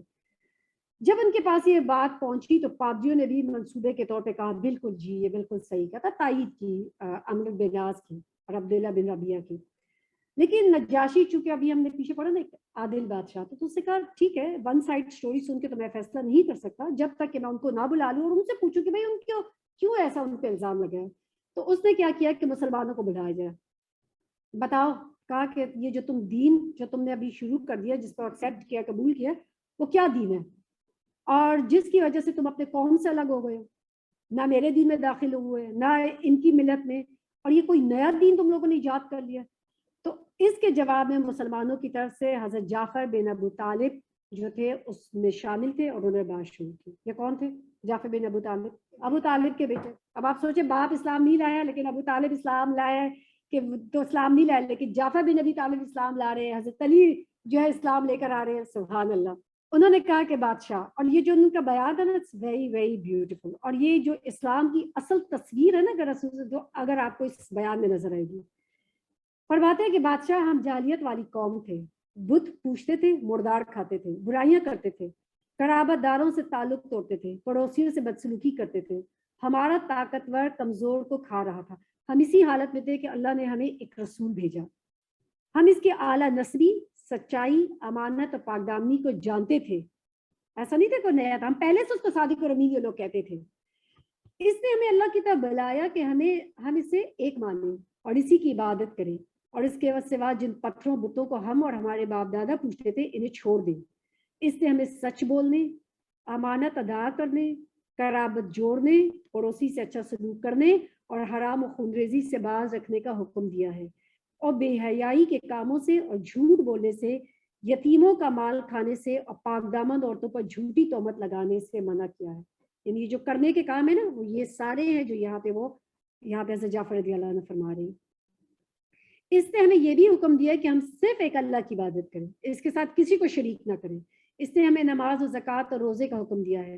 حضرت جعفر نے اسلام کے بہت سے کام بھی کنوائے، پھر کہا ہم نے اس پیغمبر کو سچا مانا، اس پر ایمان لائے، اس کی پیروی کی اور اس کے لائے ہوئے دین خداوندی میں اس کا اتباع کیا۔ چنانچہ ہم نے صرف ایک اللہ کی عبادت کی، اس کے ساتھ کسی کو شریک نہیں کیا، اور جو چیزیں اس نے حرام بتائیں انہیں حرام مانا۔ ایسا کرتے جو رسول صلی اللہ علیہ وسلم نے حرام بتایا ہے وہی حرام ہے، اس کو اس لیے نہیں کہہ کے چھوڑ دینا کہ یہ تو سنت ہے، اور جو چیزیں حلال بتائیں انہیں حلال مانا۔ اس پر ہماری قوم ہم سے بگڑ گئی، اس نے ہم پر ظلم و ستم کیا، ہمیں دین سے پھیرنے کے لیے فتنوں اور سزاؤں سے دوچار کیا تاکہ ہم اللہ کی عبادت چھوڑ کر بت پرستی کی طرف پلٹ آئیں، اور جن جن گندی چیزوں کو حلال سمجھتے تھے انہیں پھر حلال سمجھنے لگے۔ جب انہوں نے ہم پر قہر و ظلم کیا، زمین تنگ کر دی اور ہمارے درمیان اور ہمارے دین کے درمیان روک بن کر کھڑے ہو گئے، تو ہم نے آپ کے ملک کی راہ لی اور آپ کو دوسروں پر ترجیح دی اور آپ کی پناہ میں رہنا پسند کیا، اور یہ امید کی کہ اے بادشاہ آپ کے پاس ہم پر ظلم نہ کیا جائے گا۔ نجاشی نے ان کی جب حضرت جعفر رضی اللہ عنہ کی یہ تمام باتیں سنی تو ان سے کہا کہ کیا ہے کوئی اس قرآن کا یہ جو تم آپ کہتے ہیں جو دین آپ کے پاس، اس کتاب کا کوئی مجھے حصہ سنائے۔ تو حضرت جعفر رضی اللہ عنہ نے حضرت سورہ مریم کی ابتدائی آیات جو ہے وہ تلاوت کی۔ اس پر نجاشی اس قدر رویا کہ اس کی داڑھی تر ہو گئی، اور تمام پادری بھی اس قدر روئے کہ ان کے صحیفے تر ہو گئے۔ کیوں؟ کیونکہ سورہ مریم جو ہے اس میں خاص طور پہ مریم علیہ السلام اور عیسیٰ علیہ السلام کا جو رتبہ ہے وہ بتایا گیا ہے۔ پھر نجاشی نے کہا یہ کلام اور وہ کلام جو حضرت عیسیٰ علیہ السلام لے کر آئے تھے دونوں ایک ہی شمع دان سے نکلے ہیں، یعنی دونوں ایک ہی شمع سے نکلے ہیں یہ کلام۔ اس کے بعد قریش کے دونوں نمائندوں کو مخاطب کر کے کہا کہ تم لوگ چلے جاؤ، واللہ میں ان کو تمہارے حوالے نہیں کروں گا، اور نہ ان کے خلاف کوئی چال چلی جا سکتی ہے۔ دوسرے دن عمرو بن عاص نے ایک خطرناک تدبیر اختیار کی، دوبارہ آیا، کہتا ہے کہ اب تم دیکھنا کہ اس طریقے سے جاؤں گا کہ جو اب میں بات کرنے جا رہا ہوں نجاشی کو، وہ تو ایسی بات ہوگی کہ ضرور اس کو نجاشی ناپسند کرے گا۔ وہ گئے اور کیا کہا کہ آپ کو پتہ ہے حضرت عیسیٰ کے بارے میں کیا رکھتے ہیں بلیف؟ اب یہ ایک ایسا ٹیکنیکل چیز تھی کہ حضرت عیسیٰ کو جو ہے وہ تو خدا کا بیٹا نہیں سمجھتے، تو آپ کو پتہ ہے آپ کے دین کے بارے میں، آپ کے جو پیغمبر ہیں ان کے بارے میں ان کا بلیف کیا ہے؟ اس پر نجاشی نے مسلمانوں کو بلوا بھیجا۔ اب بڑا مشکل کام ہے کہ کسی کو یہ کہنا، اور اس وقت حالات بھی مسلمانوں کے پاس کوئی جگہ بھی نہیں ہے سر چھپانے کے لیے۔ تو حضرت عیسیٰ کے بارے میں جب نجاشی نے سوال کیا تو حضرت جعفر نے کہا کہ ہم ان کے بارے میں وہی بات کرتے ہیں جو نبی صلی اللہ علیہ وسلم لے کر آئے ہیں، یعنی وہ اللہ کے بندے، اس کے رسول، اس کی روح اور اس کا وہ کلمہ ہے جسے اللہ نے قوالی پاک دامن مریم علیہ السلام کی طرف القاء کیا تھا۔ اس پر نجاشی نے زمین سے ایک تنکا اٹھایا اور کہا کہ اللہ کی قسم جو کچھ تم نے کہا ہے اس میں حضرت عیسیٰ علیہ السلام نے تنکے برابر بھی فرق نہیں۔ اور اس طریقے سے پھر دوبارہ سے جو ہے پھر جاؤ تم لوگ میرے یعنی جو بھی میرا ملک ہے اس میں امن و امان کے ساتھ رہو، جو تمہیں گالی دے گا اس پر تاوان لگایا جائے گا، جو تم پر گالی دے گا اس پر تاوان لگایا جائے گا، اس پہ پینلٹی، اس پہ رینسم، اس کو سزا دی جائے گی۔ اور اگر کہ کہا کہ مجھے سونے کا پہاڑ ملے تب بھی میں یہ گوارا نہیں کرتا کہ تم میں سے کسی کو ستاؤں، اتنا زیادہ عدل پرست تھا۔ اس کے بعد اس نے کیا حکم دیا؟ تمام جو قریش کے نمائندے ہیں ان کو تمام تحائف سب واپس کرو، اور یہ وہ اس طریقے سے دوبارہ جو ہے یہ دونوں عمرو بن عاص اور جو واپس آ گئے۔ اب تو قریش مشرکین ڈیفینیٹلی اور زیادہ غصہ وہ جو ہوتا ہے نا ون آفٹر ادر، کچھ ہر ترکیب جو ہے وہ ناکام ہوتی جا رہی ہے. انہوں نے اب کیا کیا کہ نبی صلی اللہ علیہ وسلم جب بھی تبلیغ کا کام کیے جا رہے ہیں تو اب ان کو اور غصہ ہے، دھمکی پہ دھمکی. اور ابو طالب کے جو ہے آپ صلی اللہ علیہ وسلم کی پھر بھی جو ہے پروٹیکشن کیے جا رہے ہیں، اور ان کو لگتا تھا کہ اب تو ان سے ٹکرانا جو ہے بہت مشکل نظر آ رہا تھا. سمجھ نہیں آ رہی تھی کہ کون سی ایسی ترکیب کی جائے کہ جس سے یہ جو دین ہے اور جو رسول صلی اللہ علیہ وسلم کی تبلیغ ہے اس کو روکا جا سکے. جو ہے نبی کبھی دنیا کی پرکشش چیزوں کی پیشکش کرتے ہیں، کبھی یہ لے لو، کبھی یہ لے لو، سودے بازی، کبھی کہہ رہے دیکھے بیٹا لے لو، کبھی جو تحفے تحائف بھیجے کہ کسی طریقے سے رسول صلی اللہ علیہ وسلم اور اسلام کا صفایا کیا جا سکے، لیکن کوئی بھی بات نہیں چل رہی تھی. آخر انہوں نے یہ کہا کہ پھر یہ فطری بات تھی کہ ناکامی کی صورت میں مشرکین کا جذبہ خونخواری بھڑک اٹھنا. چنانچہ اب صرف یہی تھا کہ انہوں نے بچے کچھ مسلمانوں پر ظلم کے پہاڑ توڑنے شروع کر دیے. رسول صلی اللہ علیہ وسلم مزید سنگین دسترازیاں شروع کر دی. چنانچہ ایک بار عتیبہ بن ابی لہب نبی صلی اللہ علیہ وسلم کے پاس آ کر کہنے لگا کہ ثم دنا فتدلى فكان قاب قوسين او ادنى والے کے ساتھ کفر کرتا ہے. یعنی کون تھے یہ؟ جبرائیل علیہ السلام. اس کے بعد آپ کی اظہار ثانی کے در پہ ہو گیا اور آپ کا کرتا پھاڑ دیا اور آپ کے چہرے مبارک پر تھوک دیا. آپ نے فرمایا یا اللہ تو اس پر اپنے کتوں میں سے کوئی کتا چھوڑ دے. یہ عتیبہ کون تھا؟ یہ رسول صلی اللہ علیہ وسلم کا وہ داماد ہے جس سے آپ صلی اللہ علیہ وسلم کی بیٹی کی شادی ہوئی تھی، جس سے طلاق دے دی تھی آپ صلی اللہ علیہ وسلم نے جب اسلام کی دعوت دی. تو اور اس نے کیا کیا؟ رسول صلی اللہ علیہ وسلم کو برا بھلا کہا اور آپ نے تھوک دیا. آپ صلی اللہ علیہ وسلم نے اس کو جب بددعا دی تو اگلے قافلے کے سفر میں جب شام کو گیا تو وہ کہتے ہیں کہ اس کو سارا وقت ایک ڈر لگا ہوا تھا کہ چونکہ رسول صلی اللہ علیہ وسلم نے مجھے بددعا دی ہے تو میں اسی سے کہیں مجھے کوئی مجھ پہ حملہ نہ کر دے. تو کہتے ہیں کہ ایک شیر جو آیا تو اس سے چکا لگایا تو باقی لوگ بھی تھے تو سب نے اس کو کہا کہ نہیں تم فکر نہیں کرو. تو کہتا نہیں مجھے ڈر ہے کہ یہ شیر مجھے کھا جائے گا، کیوں کہ مجھے محمد نے بددعا دی ہے. تو سب لوگوں نے کہا تم فکر نہیں کرو. سب نے اپنے جو قافلہ تھا اس پہ درمیان اس کو سلایا تاکہ اس کی حفاظت کی جائے. اور شیر جو تھا رات کو سب لوگوں کو، اونٹوں کو، جانوروں کو پھلانگتا ہوا اس کے سر پہ آیا اور اسی کو کھا گیا. اس طریقے سے رسول صلی اللہ علیہ وسلم، کیونکہ سے رسول صلی اللہ علیہ وسلم کی شان میں گستاخی کی تھی. اس طرح ایک بار نبی صلی اللہ علیہ وسلم سجدہ فرما رہے تھے تو عقبہ بن معیط نے آپ کی گردن پر اپنے پاؤں سے اس زور سے روندی کہ معلوم ہوتا تھا آپ کی آنکھیں نکل پڑیں گی. واقعات کی رفتار سے معلوم ہوا کہ مشرکین اسلامی دعوت روکنے کی مختلف کوششوں میں ناکامی کے بعد سنجیدگی کے ساتھ یہ بھی سوچنا شروع کر دیا کہ نبی صلی اللہ علیہ وسلم کو قتل کر دیں. اب تو صرف ایک ہی ان کا پاس حربہ رہ گیا کہ نبی صلی اللہ علیہ وسلم کا قتل کر دیں. تو ایک روز انہوں نے کیا کیا کہ ابو جہل نے قریش سے کہا کہ اگر آپ لوگ دیکھ رہے ہیں کہ محمد ہمارے دین کو عیب لگانے، ہمارے آبا اجداد کی بدگوئی کرنے، ہمارے عقلوں کو بیوقوف ٹھہرانے اور ہمارے معبودوں کو برا بھلا کہنے کے علاوہ کوئی بات ماننے کو تیار نہیں، اس لیے میں اللہ سے عہد کرتا ہوں کہ ایک بھاری بھرکم بمشکل پتھر جو مشکل سے میں اٹھا سکتا ہوں، جیسے وہ سجدے میں جائے گا میں اس پتھر سے اس کا سر کچل دوں گا. اور یہ ہوا کہ نبی کریم صلی اللہ علیہ وسلم جیسے ہی سجدے میں گئے اس نے یہ کوشش کی. ابو جہل قدم اٹھانے لگا اور آگے بڑھا تو جو ہی وہ قریب پہنچا تو فوراً جو ہے واپس مڑ گیا اور اس کا رنگ اڑا ہوا تھا. لوگوں نے اس سے پوچھا کہ ابو الحکم تمہیں کیا ہوا؟ ابو الحکم کہا جاتا. حکم کیوں؟ کہ سب سے زیادہ حکمت والا اور عقل مند شخص تھا قریش کا، اس لیے اس کا ابو الحکم کہا جاتا تھا. لیکن کیا فرمایا گیا کہ اس کا نام کیا؟ ابو جہل، کیونکہ یہ جہالت برتتا ہے. اس کا نام ابو جہل نہیں تھا، اس کا نام ابو الحکم تھا. تو یہ کیا ہوا؟ کہنے لگا جو رات بات میں نے کہی تھی وہی کرنے جا رہا، لیکن ایک اونٹ آڑے آ گیا. واللہ میں نے جیسی کھوپڑی اور گردن اور دان کبھی نہیں دیکھے، وہ چاہتا تو مجھے کھا جائے. رسول صلی اللہ علیہ وسلم نے فرمایا وہ حضرت جبریل علیہ السلام تھے، اگر وہ قریب آتا تو اس کو دھر لیتے. اس کے بعد اس سے بھی سنگین حادثہ پیش آیا. یہ ہے کہ ایک روز قریش حتیم اکٹھا رسول صلی اللہ علیہ وسلم کے بارے میں باتیں کرے تھے کہ اچانک آپ صلی اللہ علیہ وسلم نمودار ہوئے، خانہ کعبہ کا طواف شروع کر دیا. دوران طواف جب قریب سے گزرے تو انہوں نے رسول صلی اللہ علیہ وسلم کو کچھ تانا دیا. اس پر آپ صلی اللہ علیہ وسلم کے چہرے پہ ناراضگی کے آثار نکل آئے. پھر اس کے بعد کیا ہوا کہ دوسری دفعہ آپ صلی اللہ علیہ وسلم وہاں سے گزرے، پھر انہوں نے تانا دیا. جب تھرڈ ٹائم ہوا تو آپ صلی اللہ علیہ وسلم نے رک کر کہا قریش کے لوگوں سن رہے ہو؟ اس ذات کی قسم جس کے ہاتھ میں میری جان ہے میں تمہارے پاس قتل اور ذبح لے کر آیا ہوں. یعنی مجھے کیوں بھیجا گیا؟ تاکہ تم سب کا قتل کرو. اتنے شدید ڈر گئے کہ ان کو لگا کہ ان کے تو ہاتھ پاؤں کے طوطے اڑ گئے. فوراً کیا کہنے لگا کہ رسول صلی اللہ علیہ وسلم کو منانے لگے اور آپ سے فوراً معافی مانگ لی کہ یہ نہ ہو جائے کہ واقعی سچ ہو جائے یہ چیز. یعنی دل میں ڈرتے بھی تھے آپ ان چیزوں سے، دیکھے جانتے بھی تھے باوجود اس کے جو ہے صرف اپنی انا ہٹ دھرمی. اور ابو جہل کیا کہتا تھا کہ ہم صرف کیوں نہیں مانتے کہ سارے تو اقتدار ان کے پاس ہیں, تو صحیح جو ہے ان کے پاس ہے, اگر یہ تو قریش کے پاس تو کچھ بچے گا ہی نہیں, سارے کے سارے رسول صلی اللہ علیہ وسلم کے خاندان کے پاس چلے جائیں گے. تو اس وجہ سے ہم اس پہ ایمان لانے کے لیے کہ نبوت بھی اب ان کے, نبوت ہمارے قریش میں سے آ جائے, ان کے پاس نبوت بھی چلی جائے, اس وجہ سے وہ ایمان نہیں لے کر آتے تھے.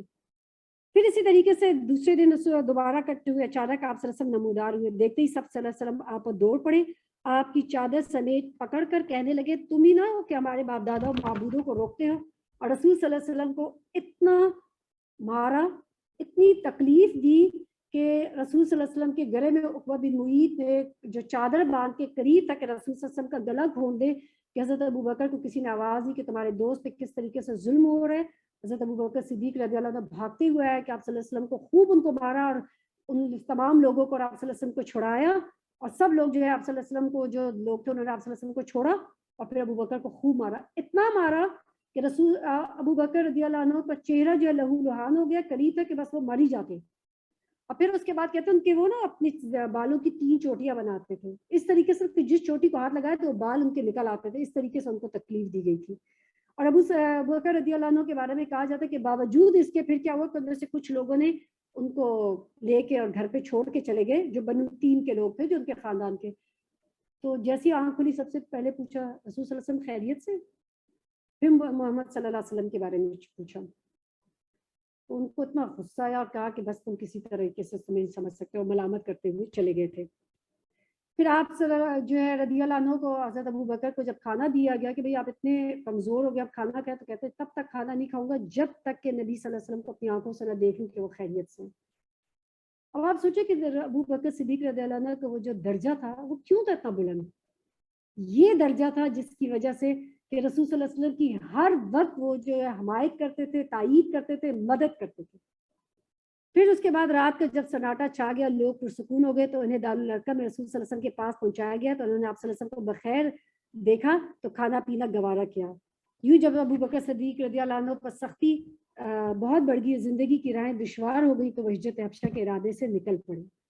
ٹھیک ہے, اب یہاں پہ حضرت ابو بکر نے بھی اب سوچا کہ اب میں بھی ہجرت کر کے حبشہ چلا جاؤں. جب ہجرت کے لیے جا رہے تو راستے میں ان کو ایک شخص ملا. ٹھیک ہے, سردار جو تھا سردار مالک بن دغنہ, تو اس نے پوچھا کہ ابو بکر تم کہاں جا رہے؟ تو اس نے کہا کہ بھائی اتنا زیادہ ہم پہ ظلم ہونے لگا ہے, اور اب میں جو ہوں یہاں پہ برداشت نہیں کر سکتا, اس لیے میں بھی ہجرت کر کے حبشہ جا رہا ہوں. تو اس کو اس بات کا بہت دکھ ہوا, کیونکہ ان کے اندر خاندان جو تھا اور جو قبیلہ تھا اس کی تو بہت زیادہ اہمیت تھی. تو انہوں نے کہا تمہارا جیسا شخص, کہ ابو بکر سے کہنے لگے آپ جیسا آدمی نکالا نہیں جا سکتا, آپ خالی ہاتھ والوں کا بندوبست کرتے ہیں, صلہ رحمی کرتے ہیں, بے سہاروں کا بوجھ اٹھاتے ہیں, مہمان نوازی کرتے ہیں, حق کے مسائل میں مدد کرتے ہیں, لہٰذا میں آپ کا ضامن ہوں, اور آپ جو ہے واپس چلیں اور اپنے شہر میں اپنے رب کی عبادت کریں. یعنی میں آپ کی ضمانت دیتا ہوں, صرف یہ ہے کہ آپ جو ہے کعبہ میں اوپنلی عبادت نہیں کریں گے, آپ اپنے گھر میں عبادت کریں گے. تو اس چیز پہ ایگریمنٹ ہوا تھا کہ وہ گھر میں ابو بکر جو ہے وہ عبادت کریں گے, صحن میں نہیں. تو ابو بکر رضی اللہ عنہ نے کیا کیا کہ اپنے گھر کے صحن کے اندر ایک جو ہے جگہ بنا لی مسجد کی طرح, جہاں پہ وہ کیا کرتے تھے, نماز پڑھتے تھے. حضرت ابو بکر صدیق کے بارے میں کہا جاتا ہے کہ جب آپ قرآن کی تلاوت کرتے تھے تو بہت زیادہ روتے تھے, سخت ان پہ نا ایک رکت تاری ہو جاتی تھی. تو قریش والوں کو اب یہ ہوا کہ بھائی جب وہ باہر کھڑے ہو کر, وہ صحن تو کھلے صحن ہوتے تھے نا, ایسے تو نہیں ہوتے تھے کہ بھائی اب بند ہے کسی کو باہر آواز نہیں جا رہی. تو قریش کی جو عورتیں اور بچے ہوتے تھے وہ تو بس پریشان, وہ رونے شروع ہو جاتے تھے آپ کی تلاوت سن کے. تو قریش والوں کو لگا کس طرح طریقے سے تمہارے گھر میں ہماری بیوی اور بچے جو سارے مسلمان ہو جائیں گے. تو انہوں نے کہا کہ نہیں, آپ اپنے گھر کے اندر والے علاقے میں جا کے نماز پڑھا کریں. تو اس پہ ابو بکر نہیں مانے, انہوں نے کہا کہ ٹھیک ہے, بس ٹھیک ہے, آج سے میں جو ہوں تم لوگوں کی ضمانت سے نکل گیا, مجھے نہیں چاہیے, اور میں تو اوپن ہی عبادت کروں گا. اب سوال یہ پیدا ہوتا ہے کون ہوتا ہے کہ جو قرآن کی تلاوت سن کے جس کی آنکھیں بہہ جاتی ہیں, جیسے ابھی ہم نے پڑھا کہ حبشہ کا بادشاہ نجاشی تھا, پورا اس کی کیبنٹ تھی, درباری تھے اس کے. یہاں پہ ابو بکر صدیق رضی اللہ عنہ کو ہم سنتے, کون لوگ ہوتے ہیں کہ جن کا جب تلاوت سنتے ان کے دل جو ہے وہ نرم ہو جاتے ہیں, کیونکہ یہ دل کی نرمی کی علامت ہے. اگر قرآن کی تلاوت سن کے ہماری آنکھیں نہیں بہتی, ہمارے ساتھ کیا ہوتا ہے, سب سے پہلی بات ہمیں سمجھ ہی نہیں آتا. اگر سمجھ آئے گا تو قرآن کی آنکھیں, قرآن سن کے ہماری آنکھیں بہ جائیں گی. اور پھر جب اگر سمجھ بھی آ جائے تو پھر کیا ہوتا ہے کہ ہمارے جب نماز میں ہمارے دل اور وہ کہتے ہیں نا ذہن کے یوری چل رہے ہوتے ہیں، اپنی دنیاوی پریشانیوں میں اتنے ہوتے ہیں، تو ہمیں نہ قرآن کے وہ جو خوشخبریاں ہیں نہ وہ سمجھ آتی ہے، نہ قرآن کے جو ڈراوے ہیں نہ وہ سمجھ آتے ہیں. تو یہ قرآن جو اب آپ دیکھیں کہ تھرو آؤٹ جتنا ہم پڑھے ہیں نا، کیا چیز لوگوں کو چینج کری ہے، کیا ان کے دل بدل رہی ہے؟ کوئی چیز نہیں سوائے قرآن کی تلاوت کی. تو یہ قرآن ہی ایسی چیز ہے کہ جو لوگوں کے دل بدلتی ہے. اور کیا قرآن کی صرف اردو ترجمہ ہم پڑھ لیں؟ نہیں، تلاوت اصل جو قرآن کا ٹیکسٹ ہے. اسی لیے کیا کہا گیا کہ قرآن کے یعنی اپنی آوازوں کو سے مزین کرو، خوبصورت آواز میں، اچھی آواز میں، جو آپ کی استطاعت ہے اس میں قرآن پڑھنے کی کوشش کرو. اس کے لیے تجوید سیکھنا یا صحیح طریقے سے قرآن پڑھنا جو ہے وہ سب کو آنا چاہیے.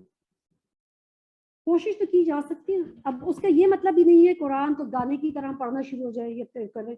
قرآن گانے کی طرح نہیں ہے، یہ ایک بہت پاکیزہ پاک کلام ہے. آپ نے دیکھو گا کچھ لوگ کتنی نعتیں اور ہم پڑھے تو سارے وہ گانوں کی ٹیونز کے اوپر پتہ نہیں کیا کیا بنائی ہوتی ہے. یہاں تک کہ یہ قرآن جو ہے نا یہ بہت ایک خاص کلام ہے. جتنی زیادہ ہماری نیت صاف ہوگی اتنا زیادہ یہ ہمارے دل پہ اثر کرے گا. کوئی ایک ایسا وقت نکالیں جب بیٹھ کے اس قرآن کو غور سے پڑھیں، اور جب تلاوت کی جائے اس وقت خاموشی سے قرآن سنیں، تاکہ اللہ تعالیٰ کیا فرماتے ہیں؟ تم پہ رحم کیا جائے. اسی طریقے سے اگر نماز ہو رہی ہوتی ہے تو یہ نہیں کہ اگر ہم نے نماز ہی پڑھی تو ہم سب باتیں کریں، خوب ہلہ گلا شور، نہیں، بالکل خاموش ہو جائے. اگر گاڑی میں آپ جا رہے ہیں تو پیچھے بیک گراؤنڈ نہ لگا لیں کہ تلاوت لگائی ہوئی ہے، تلاوت ہو رہی ہے اور ہم اپنی باتوں میں مصروف. یہ قرآن کی بے حرمتی ہے. پھر اس تلاوت بند کر لیں. جب تلاوت چل رہی ہو تو پھر غور سے تلاوت کو سنیں. اور یہاں پہ تو اتنا اچھا چینل آتا ہے کہ جس پہ اگر آپ کبھی دیکھیں 24/7 صبح سے لے کے رات تک، کہ جس میں ہر وقت قرآن کی تلاوت چل رہی ہوتی ہے، ساتھ ہی جو ہے ترجمہ بھی چل رہا ہوتا ہے. حضرت حمزہ رضی اللہ عنہ کا قبول اسلام. ان کے اسلام لانے کا واقعہ یوں ہے کہ ایک دن ابو جہل کوہ صفا کے نزدیک رسول صلی اللہ علیہ وسلم کے پاس سے گزرا تو آپ کو ایذا پہنچائی. کہا جاتا ہے کہ اس نے آپ کے سر پہ ایک پتھر دے مارا جس سے آپ کا سر جو ہے پھٹ گیا اور خون جو ہے بہ رہا تھا. پھر وہ خانہ کعبہ کے پاس قریش کی مجلس میں جا کے بیٹھ گیا. اب آپ دیکھیں کہ ان کا تکبر کتنا زیادہ ہے نا، اور بے رحمی. عبداللہ بن جدان کی ایک لونڈی کوہ صفا پر واقع اپنے مکان سے یہ سارا منظر دیکھ رہی تھی. تھوڑی دیر بعد حضرت حمزہ کمان حائل کیے شکار سے واپس تشریف لائے تو اس نے سارا واقعہ جا کے حضرت حمزہ رضی اللہ عنہ کو سنایا. کہا کہ یہ تمہیں پتا تمہارے بھتیجے کے ساتھ کیا کیا ابھی ابو جہل نے، اور جا کے سارا واقعہ سنایا. ابھی یہ اسلام انہوں نے قبول نہیں کیا تھا، لیکن حضرت حمزہ کے بارے میں یاد رکھے بہترین تیر انداز سے، بہترین تلوار کے جو جانتے تھے.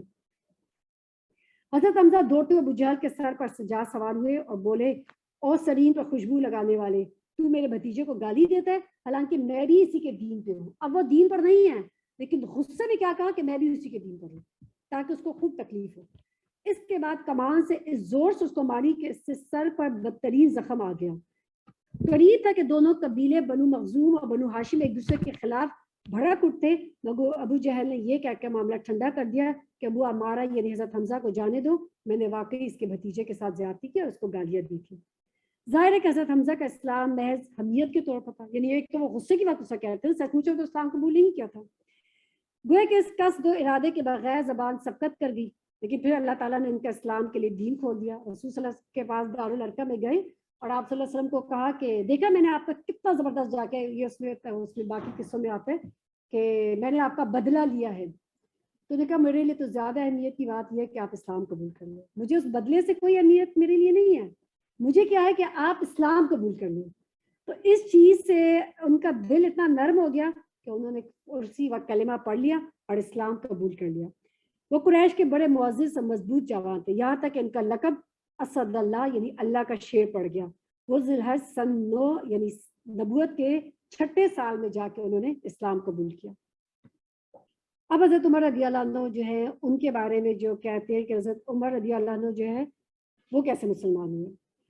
حضرت عمر ان لوگوں میں سے تھے جو سب سے زیادہ مسلمانوں کے دشمن، اور ان کو سخت غصہ آتا تھا اس بات پہ کہ یہ گھر گھر میں جو ہے نا ایک بٹوارا ہو گیا، باپ مسلمان ہے تو بیٹا مسلمان نہیں ہے، شوہر بیوی میں، اور اگر آپ کو یاد ہو پچھلے جب ہم نے مظالم کے بارے میں پڑھا تھا تو ان کی ایک لونڈی تھی جس کو اتنا مارتے تھے کہ تھک جاتے تھے اور کہتے تھے چھوڑ دیتے، پھر کہتے میں نے تمہیں اس لیے نہیں مارا کہ مجھے تم پہ کوئی ترس آ رہا ہے، میں بور ہو گیا ہوں، یعنی میں بیزار ہو گیا اس وجہ سے میں نے تمہیں مارنا چھوڑا. اتنے دشمن تھے. تو ایک جب یہ روز سنتے تھے کہ یہ اس نے اسلام قبول کر لیا، اس نے اسلام قبول کر لیا، تو بڑا غصہ آیا. تو انہوں نے کیا کیا کہ ایک دن کہا کہ کہتے ہیں کہ اس سے پہلے ایک دن کیا ہوا کہ میں اپنے گھر میں رات کو نہیں سو سکا. تو کیا ہوا کہ جب میں گھر سے باہر تھا تو میں نے کیا کیا کہ دیکھا کہ رسول صلی اللہ علیہ وسلم کعبہ کے قریب جو ہے وہ نماز پڑھے. کہتے ہیں میں نے کیا کیا کہ کعبہ کے جو کپڑا تھا، کعبہ کا جو غلاف تھا، اس کے پیچھے چھپ گیا اور میں نے دیکھا کہ آپ صلی اللہ علیہ وسلم جو ہے وہ کیا پڑھتے ہیں. کہتے میں نے دیکھا کہ رسول صلی اللہ علیہ وسلم کچھ جو ہے تلاوت کر رہے تھے. حضرت عمر رضی اللہ عنہ قرآن سننے لگے اور ان کی تعریف پہ حیرت زدہ رہ گئے. ان کا بیان یہ ہے کہ میں نے اپنے جی میں کہا کہ خدا کی قسم یہ تو شاعر ہے جیسے کہ قریش کہتے ہیں. لیکن اتنے میں آپ صلی اللہ علیہ وسلم نے تلاوت کی سورہ حاقہ کی آیات انہ لقول رسول کریم وما هو بقول شاعر قلیلا ما تؤمنون، یہ تو ایک بزرگ رسول کا قول ہے، یہ کسی شاعر کا قول نہیں ہے، تم لوگ کم ہی ایمان لاتے ہو. اور وہ کہتے بڑا حیران ہوں، جو میں دل میں سوچ رہا ہوں تو رسول صلی اللہ علیہ وسلم وہ تلاوت کرے. کہتے پھر میں نے کہا اچھا شاعر نہیں ہے تو پھر کیا؟ کہتے میں نے کہا ہو یہ تو کاہن ہوگا، کوئی جادوگر ہوگا. اب آپ صلی اللہ علیہ وسلم کیا تلاوت کرتے ہیں اس کے بعد، یہ کسی کاہن کا قول نہیں ہے، تم لوگ کم ہی نصیحت قبول کرتے، یہ تو اللہ رب العالمین کی طرف سے نازل کردہ ہے. اور آپ نے آخر تک سورت کی تلاوت کی.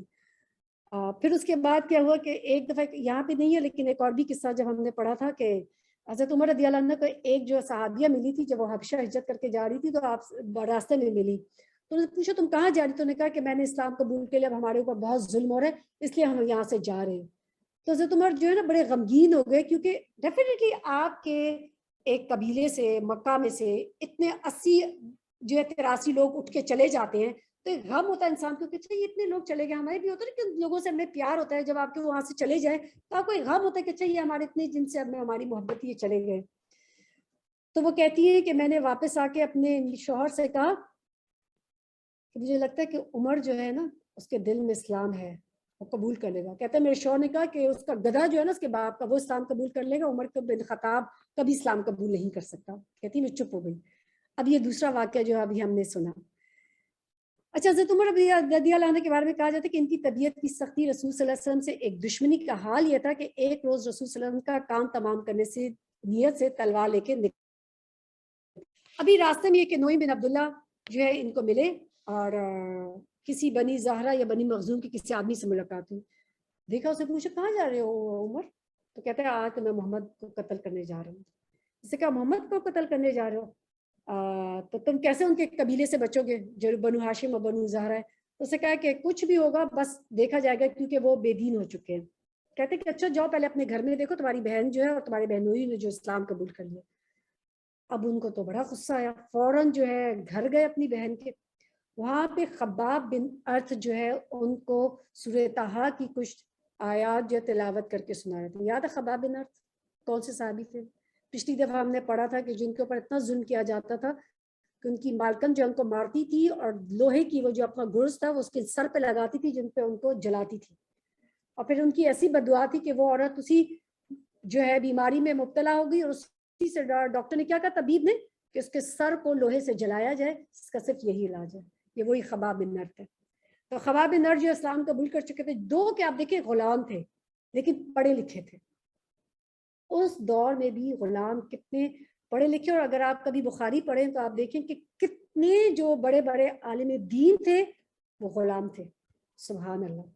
تو خباب بن ارت جو ہے سورہ طٰہٰ کی ان کو کچھ صحیفے پڑھا رہے تھے. اب جیسے انہوں نے حضرت عمر کی آواز سنی تو جلدی سے چھپ گئے اور ان کی بہن نے کیا وہ صحیفے جو ہے وہ چھپا دیے. اندر آئے، بہن سے پوچھا کہ سنا تم بے دین ہو گئی ہو؟ تو ان کے بہنوئی نے کہا کہ مجھے ایک بات بتاؤ عمر، اگر کہ کوئی حق تمہارے دین کی بجائے کسی اور دین میں ہو تو کیا تم قبول کرو گے؟ بس یہ سننا تھا کہ حضرت عمر کو غصہ آیا، خوب ان پہ چڑھے اور اسی میں خوب لڑائی جھگڑا ہو رہا. ان کی بہن نے بچانے کی کوشش کی تو انہوں نے اپنی بہن کو، کیونکہ حضرت عمر بہت ایک اسٹرانگ بلٹ انسان تھے، اتنی زور سے مارا کہ اس کا سر پھٹ گیا. اب بہن جو ہے وہ اس کا تو سر پھٹ گیا. حضرت عمر جو ہے انہوں نے جیسی یہ سب معاملہ ہو رہا ہے تو انہوں نے غصے سے کہا کہ عمر اگر دین کی وجہ کیا تمہارا دین جو ہے تمہارے دین کے علاوہ کوئی دوسرا دین برحق ہے تو تم تب بھی قبول نہیں کرو گے، لیکن اشہد ان لا الہ الا اللہ و اشہد ان محمد رسول اللہ، ہم اسلام قبول کر چکے۔ اب وہ جو کلمہ حق تھا نا، اشہد ان لا الہ الا اللہ و اشہد ان محمد رسول اللہ، وہ سن کے ہی حضرت عمر کے دل جو تھا نرم ہو گیا۔ کہتے اچھا ٹھیک ہے، مجھے بھی دکھا وہ کون سے صحیفے ہیں۔ تو نے کہا نا، تم تو جو ہے پاک ہی نہیں ہو، میں تمہیں کیوں دوں؟ جاؤ پہلے غسل کر کے آؤ، پھر آؤ میرے پاس اور میں تمہیں وہ صحیفے دوں گی۔ حضرت عمر غسل کر کے آئے، اور حضرت عمر ان صحابہ میں سے تھے جو پڑھے لکھے تھے، ٹھیک ہے، پڑھے لکھے صحابی تھے۔ اور پھر اس کے بعد آئے اور جو ہے انہوں نے وہ جب پڑھا تو اتنے میں خیر خباب بن ارت بھی آ گئے، اور انہوں نے کہا کہ عمر خوش ہو جاؤ، مجھے امید ہے کہ رسول صلی اللہ علیہ وسلم نے جمعرات کی رات جو اللہ تعالیٰ سے دعا کی تھی کہ اے اللہ عمر بن خطاب یا ابو جہل بن ہشام کے ذریعے اسلام کو قوت پہنچا، تو مجھے لگتا ہے وہ دعا قبول ہو گئی۔ میں نے کہا میرے لیے دعا کی تھی؟ میں کہا ہاں تمہارے لیے دعا کی تھی۔ تو فوراً اپنی وہ تلوار لے کے اسی حالت میں کوئی صفحہ پہ دارالارقم چلے گئے۔ اب جب صحابہ جو اندر چھپے ہوئے تھے، اب ان کو پتہ لگا آ گیا ہے عمر بھی، اور عمر کے پاس جو ہے رضی اللہ عنہ کے پاس تلوار بھی ہے، کھلی تلوار کا مطلب یہ ہے کہ کسی دشمنی سے آئے۔ تو انہوں نے آ کے کہا، تو حضرت حمزہ جو ہے اسلام قبول کر چکے تھے 3 دن پہلے، وہ بھی وہاں موجود۔ تو انہوں نے کہا کوئی بات نہیں، آنے دو، اگر وہ اچھی نیت سے آیا تو ہم اس کو استقبال کریں گے، اگر بری نیت سے آیا تو اس کا اسی کی تلوار سے کام تمام کر دیں گے۔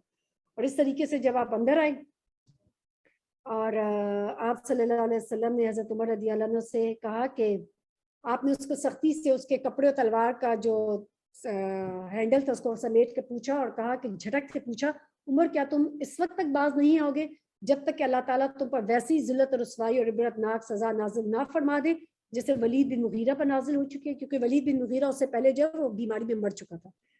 یا اللہ یہ عمر بن خطاب ہے، یا اللہ اسلام کو عمر بن خطاب کے ذریعے قوت اور عزت عطا فرما دے۔ آپ صلی اللہ علیہ وسلم نے جب یہ ارشاد فرمایا تو حضرت عمر جو ہے فوراً انہوں نے کہا اشہد ان لا الہ الا اللہ و انک رسول اللہ، کہ میں گواہی دیتا ہوں کہ اللہ کے سوا کوئی الہ کی عبادت نہیں، اور یقیناً آپ اللہ کے رسول ہیں۔ اور یہ سن کر تمام صحابہ جو ہے انہوں نے تکبیر کہنی شروع کر دی۔ اتنی زور کی تکبیر تھی کہ حرم تک جو ہے کعبہ تک اس کی آواز پہنچ گئی۔ اب حضرت عمر کی جو زور آوری تھی، حضرت عمر تو آپ کو پتہ ہے وہ کیسے تھے، جب وہ اسلام لائے تو انہوں نے کہا اچھا اسلام لے آؤ، اب یہ تو ایسے تو نہیں، اس کو سیلیبریٹ کرنا چاہیے۔ کون ہے جس کے پاس میں سب سے پہلے جاؤں اپنے اسلام کی خوشخبری دوں، جو سب سے بڑا دشمن ہے؟ تو سب سے پہلے وہ کس کے گھر گئے؟ ابو جہل کے گھر۔ دروازہ نہ کیا، ابو جہل آیا بڑا خوشی خوش کہا اہلاً وسہلاً، خوش آمدید خوش آمدید۔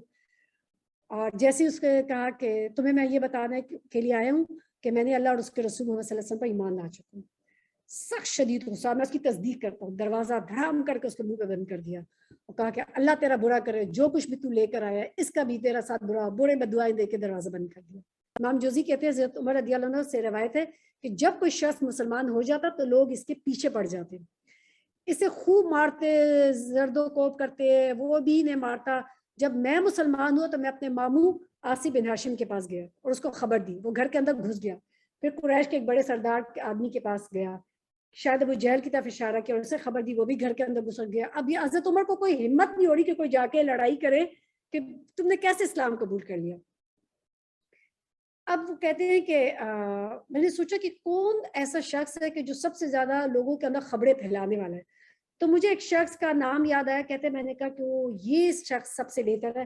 کہتے ہیں میں اس کے پاس گیا اور میں نے کہا یہ سب سے زیادہ جو ہے خبریں پھیلانے والا ہے۔ میں اس کے پاس گیا اور میں نے کہا کہ میں نے اسلام قبول کر لیا، اور اس نے پھر وہ جیسے کہتے ہیں نا پہلے اس میں ڈھنڈورچی ہوتے تھے، اسے جگہ جگہ جا کے اس طریقے سے عمر رضی اللہ عنہ کی جو ہے اسلام کی خبر جو ہے وہ ہر طرف پھیل گئی۔ ہے جمیل جمیل بن معمر جہمی، ٹھیک ہے، ان کے پاس گئے۔ یہ کسی بات کا ڈھول پیٹنے میں قریش کے اندر سب سے زیادہ ممتاز تھا، تو اس کے پاس گئے۔ حضرت عمر نے کہا یہ جھوٹ کہتا ہے وہ، اور جس سے وہ کیا کرتا تھا، آگے کیا کرتا ہے، عمر بے دین ہو گیا ہے، عمر بن خطاب بے دین ہو گیا، تو وہ پیچھے جا کے کیا کہہ رہے تھے، میں مسلمان ہو گیا ہوں، میں مسلمان ہو گیا ہوں، میں بے دین نہیں ہوا ہوں، یہ جھوٹ بول رہا ہے۔ اور پھر اس کے بعد جو ہے سب لوگوں کو جب پتہ لگا، حضرت عمر رضی اللہ عنہ پہ سب ٹوٹ پڑے، حضرت عمر کو خوب مار رہے تھے، حضرت عمر بھی ان کو مار رہے تھے، اور اس طریقے سے پھر اینڈ پہ جب سورج جو ہے بالکل یہاں تک کہ سورج سروں پر آ گیا، حضرت عمر بھی تھک کر بیٹھ گئے، وہ بھی تھک کے بیٹھ گئے۔ اس کے بعد وہ واپس آئے تو حضرت عمر جو ہے ایک جو شخص تھا جس کا نام تھا آئس بن وائل سہمی، بنو سہم حضرت عمر کے قبیلے بنو عدی کے حلیف تھے. اب وہ اس کے پاس آئے تو اسے کہا کہ یہ لوگوں کے ساتھ جو تمہارا وہ رہے کیوں ایسا ہے کہ وہ تمہیں جان سے مارنے کے درپے ہو گئے. تو انہوں نے کہا کیونکہ میں نے اسلام قبول کر لیا. چونکہ حضرت عمر کا جو قبیلہ تھا ان کا حلیف تھا تو انہوں نے کہا کہ نہیں میں تمہاری ضامن ہوں اور تمہاری جو ہے پروٹیکشن کرتا ہوں. اور اس نے سب قریش والوں کو کہا کہ کیا, اور اپنے قبیلے سے کہا کہ کیا تم جانتے ہو کہ یہ ہمارے حلیف قبیلے کا ہے, اگر تم نے اس کو مار دیا تو ہم اس کے قبیلے کو کیا جواب دیں گے. اور پھر اس طریقے سے انہوں نے واپس لوگ پلٹ گئے, حضرت عمر کو چھوڑ دیا. اس طریقے سے حضرت عمر نے کس طریقے سے مسلمانوں کو اور آگے اسلام کو جو قوت ملی. حضرت عمر کے اسلام اور اسلام اور مسلمانوں کی عزت. اب حضرت عمر رضی اللہ عنہ کے اسلام لانے سے سب سے زیادہ مسلمانوں کو کیا ہوں, بہت عزت اور قوت محسوس ہوئی.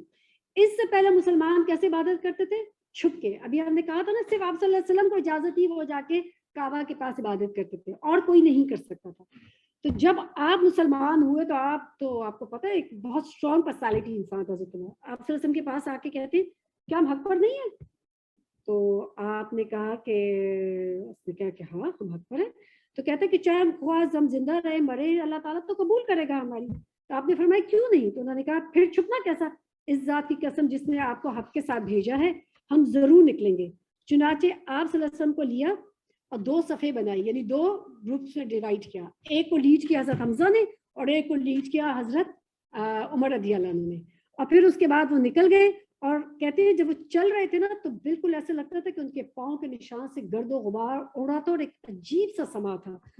اور یہاں تک کہ مسجد حرام میں جب وہ پہنچے قریش نے دیکھا تو بالکل جیسے ان کو لگتا تھا کہ کچھ بھی نہیں کر سکتے تھے, مجبور تھے اور ان کے اوپر ایک سکتہ سا ہو گیا تھا. اور اس وجہ سے حضرت عمر کا نام جو ہے فاروق ان کو آپ صلی اللہ علیہ وسلم نے لقب دیا تھا. حضرت ابن مسعود کا بیان ہے کہ جب سے حضرت عمر نے اسلام قبول کیا ہم برابر طاقتور اور باعزت رہے. انہوں نے یہ بھی فرمایا کہ ہم خانہ کعبہ کے پاس نماز پڑھنے پر قادر نہ تھے یہاں تک کہ عمر نے اسلام قبول کر لیا اور پھر اس کے بعد جو ہے وہ کعبہ میں بھی عبادت کرتے تھے. حضرت سہیل رومی کا ارشاد ہے کہ جب حضرت عمر اسلام لائے تو اسلام ظاہر ہوا. اب آپ دیکھیں کہ کچھ لوگ جو ہوتے ہیں جو آؤٹ اسپوکن ہوتے ہیں اور جب وہ دین میں آ جاتے ہیں تو ان کی جو پرسنالٹی چونکہ اسٹرانگ ہوتی ہے تو اس سے وہ جو کمزور لوگ ہوتے ہیں, ہر ایک انسان کے اندر ایسی پرسنالٹی نہیں ہوتی, لیکن ان کی جو پرسنالٹی تو اس کی وجہ سے باقی لوگوں کو ایک موٹیویشن اور ایک طاقت ملی. یہ ان کی اپنی پرسنالٹی کے اسٹرانگ وائبس تھے کہ جن کی وجہ سے باقی سب لوگ مضبوط ہوئے. اور جس نے ہم پر سختی کی اس سے انتقام لیا اور اس کے بعد مظالم کا جواب دیا.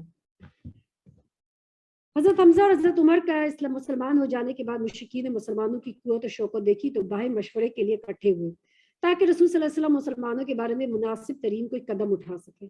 ان سے عتبہ بن ربیعہ نے کہا کہ جو بنی عبد الشمس سے تعلق رکھتا تھا کہ اپنی قوم کا سردار اور صاحب فرمان تھا. کہتے ہیں یہ بہت ہی حکمت والا اور عقل مند شخص تھا. کہنے لگا قریش کے لوگوں کیوں نہ میں محمد کے پاس جا کے میں اس سے بات کروں, اس کو کچھ باتیں بتاؤں. ممکن ہے وہ کوئی اگر میں اس کو کوئی جیسے ہوتا ہے نا کوئی سودے بازی کروں تو ہو سکتا ہے کوئی ہماری وہ قبول کر لے شرط, تو وہ چیزیں ہمیں دے دیں گے اور ہم اسے باز رہیں گے. لوگوں نے کہا ٹھیک ہے ابو ولید آپ جائیے بات کیجیے. اب اس سے رسول صلی اللہ علیہ وسلم کے پاس آیا اور آپ مسجد میں اکیلے بیٹھے. تو اس نے کہا بھتیجے ہماری قوم میں تمہارا جو مرتبہ اور مقام ہے وہ تمہیں معلوم ہے. کیا مقام اور مرتبہ تھا, آپ کو کیا کہتے تھے, صادق اور امین. پھر وہ تمہیں معلوم ہے تم حسب نفس کے لحاظ سے ہمارے اندر بہترین آدمی ہو, یہ مانتے ہیں اس بات کو.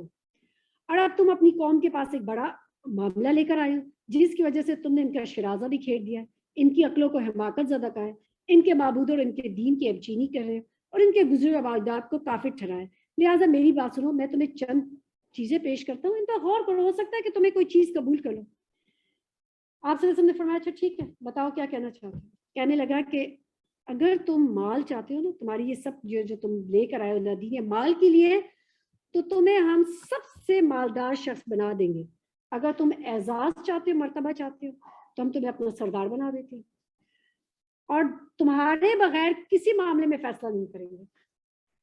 اب آپ دیکھیں کہ ایک انسان کو دنیا میں کیا چیزیں چاہیے تھی.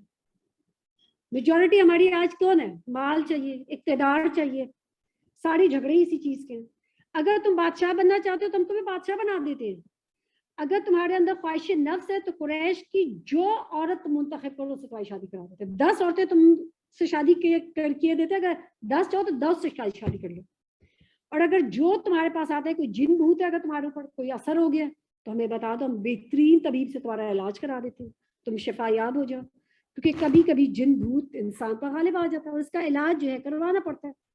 نبی صلی اللہ علیہ وسلم نے فرمایا تم نے اپنی بات پوری کر لی؟ کہتے ہیں ہاں میری بات پوری.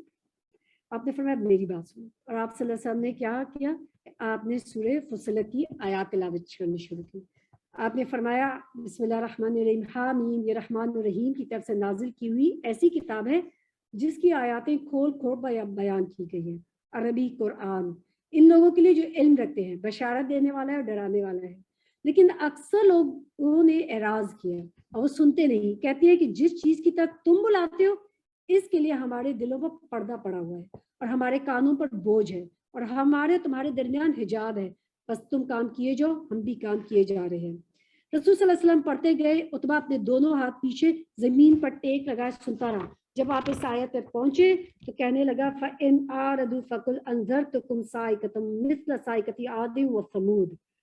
اگر وہ روگردانی کرے تو کہہ دو میں عاد و سمود کی کڑک جیسی کڑک کے خطرے سے تمہیں آگاہ کرتا ہوں. کیونکہ عاد و سمود ان کو جانتے تھے، یہ ان کے اس راستے میں تھے جب یہ اپنے سفر پہ تجارتی سفروں پہ جاتے تھے. تو عتبہ نے اپنا ہاتھ رسول صلی اللہ علیہ وسلم کے منہ پہ رکھ دیا اور کہا کہ اللہ کا قرابت کا واسطہ دے کر کہ ایسا نہ کرے. اس کو لگتا تھا کہ بس عذاب جو ابھی بس آ گیا.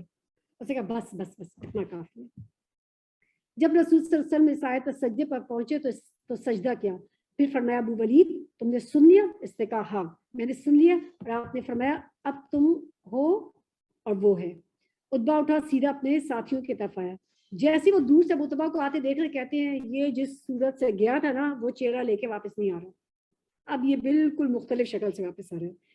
پھر جب ان کے پاس آیا تو ابو ولید جو ہے کہا کہ کیا خبر ہے؟ اس نے کہا خبر یہ ہے کہ میں نے ایسا کلام سنا ہے کہ واللہ میں نے ایسا کلام کبھی نہیں سنا. نہ وہ شعر ہے، نہ وہ جادو ہے، نہ کہاوت ہے، نہ قریش کے لوگوں میری بات مانو، اس معاملے کو محمد پر چھوڑ دو. میری رائے یہ ہے، آپ دیکھیں کتنی عقل مندی کی بات کی، اس شخص کو اس حال پر چھوڑ دو، الگ تھلگ بیٹھے رہو. واللہ میں نے جو اس کا قول سنا ہے اس سے زبردست واقعہ رونما ہو کر رہے گا.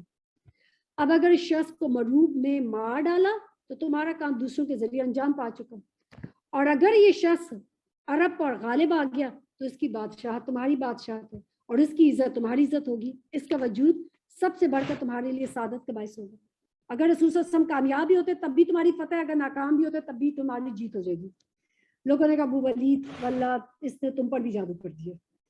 اس نے کہا اس شخص کے بارے میں میری یہ رائے ہے، اب جو تم چاہتے ہو کرو. اس کے بعد انہوں نے نئی سودے بازی درازی کی. اب مشرکین رسول صلی اللہ علیہ وسلم کے پاس آئے کہ اچھا چلیں ہم ایک اور معاہدہ کر لیتے ہیں.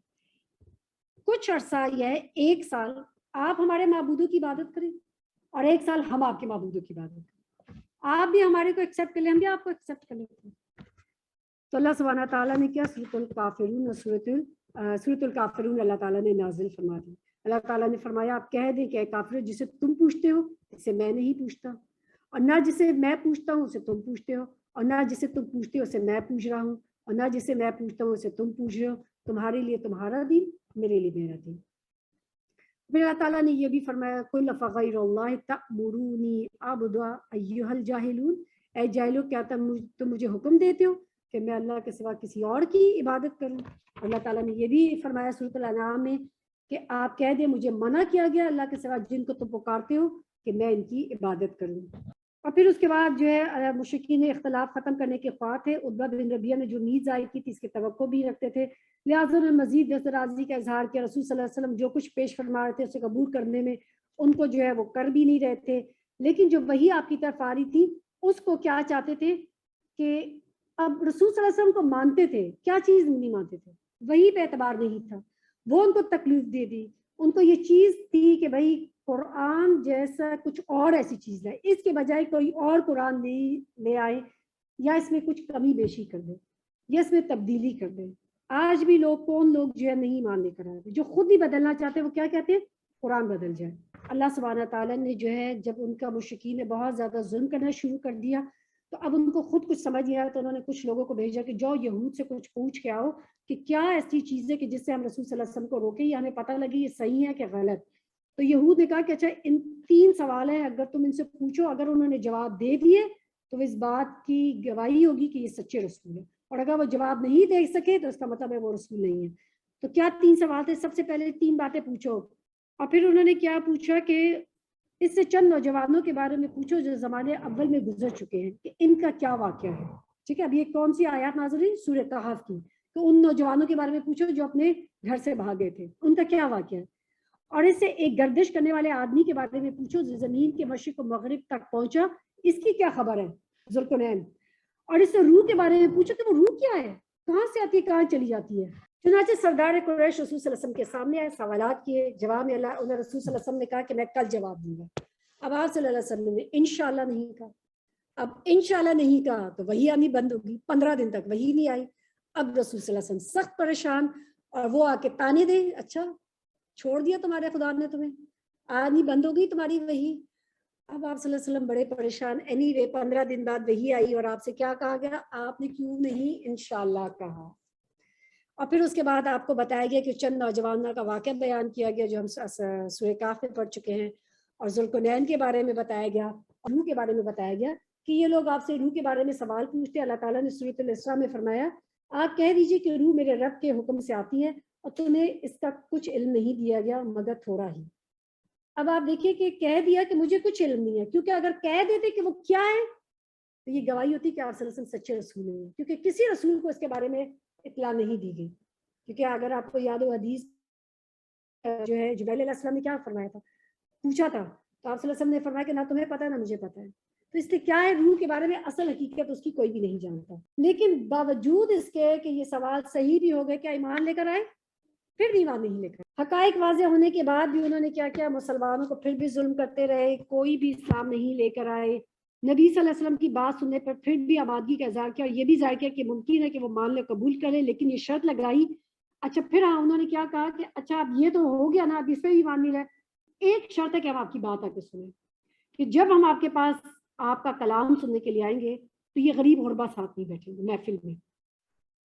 اللہ سبحانہ تعالیٰ نے فوراً فرما دیا، کیونکہ ان کے اندر بھی کیا تھا، کاسٹ سسٹم تھا، بڑے سردار چھوٹا ڈفرینٹ کاسٹ تھی. تو کیا کہا تھا کہ یہ غریب غربا مساکین جو ہے جو اسلام جنہوں نے قبول کیے یہ ساتھ نہیں بیٹھیں گے. اللہ سبحانہ تعالیٰ نے فوراً آپ صلی اللہ علیہ وسلم کو روک دیا، کیونکہ آپ صلی اللہ علیہ وسلم سوچ رہے تھے کیا کرنے میں کیا برائی ہے.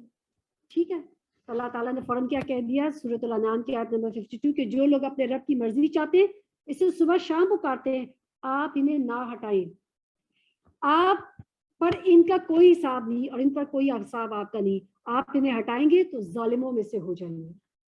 یہ ہوتی ہے ایمان کی قدر جو اللہ تعالیٰ کرتا ہے. پھر اس کے بعد نبی صلی اللہ علیہ وسلم جو ہے آپ صلی اللہ علیہ وسلم اس بات پہ مشرکین کو دھمکی دیتے تھے کہ اگر وہ اپنے مخالفت پر ڈٹے رہے تو اللہ تعالیٰ کا عذاب بھی آ سکتا ہے. لیکن چنانچہ جب اس عذاب میں تاخیر ہوئی تو انہوں نے کیا کرنا شروع کر دیا، مذاق اڑانا شروع کر دیا کہ اچھا کہاں ہے عذاب، آ جائے، کیوں نہیں آ جاتا. تو اللہ تعالیٰ نے کیا فرمایا کہ وہ اللہ تعالیٰ کی آپ میں کتنا ہے، اللہ کے سامنے ایک دن تمہارے لوگوں کے حساب سے کتنا ہے، 1000 سال کے برابر ہے. ٹھیک ہے، تو اس لیے جب اللہ سبحانہ تعالیٰ جب چاہے گا عذاب آ جائے گا. مشرکین نے نبی صلی اللہ علیہ وسلم کی رسالت اور دعوت کا مقابلہ کیا اور ان سے سب کو پہلو پر پہلو آزمایا.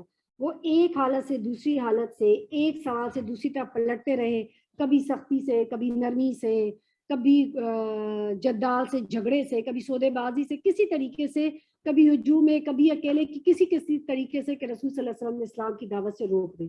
لیکن آپ صلی اللہ علیہ وسلم نہ تو رکے، اور تمام لوگوں میں سب سے زیادہ آپ صلی اللہ علیہ وسلم کا دشمن کون تھا؟ ابو لہب. جب بھی آپ صلی اللہ علیہ وسلم جب کوئی بھی خاص طور پہ جو حج وغیرہ کے لیے لوگ باہر سے آتے تھے تو وہ آپ صلی اللہ علیہ وسلم کے پیچھے پیچھے چلتا رہتا تھا اور آپ صلی اللہ علیہ وسلم کے بارے میں کہتا تھا کہ یہ شخص جھوٹا ہے، اور آپ صلی اللہ علیہ وسلم کے خلاف کرتا تھا. اور پھر اس کے بعد کیا ہوا کہ ان لوگوں نے کہا کہ اب تو صرف ایک ہی طریقہ رہ گیا کہ جو رسول صلی اللہ علیہ وسلم کا قبیلہ ہے بنو ہاشم اور بنو عبد المطلب، ان سے بائیکاٹ کیا جائے، ٹوٹل بائیکاٹ.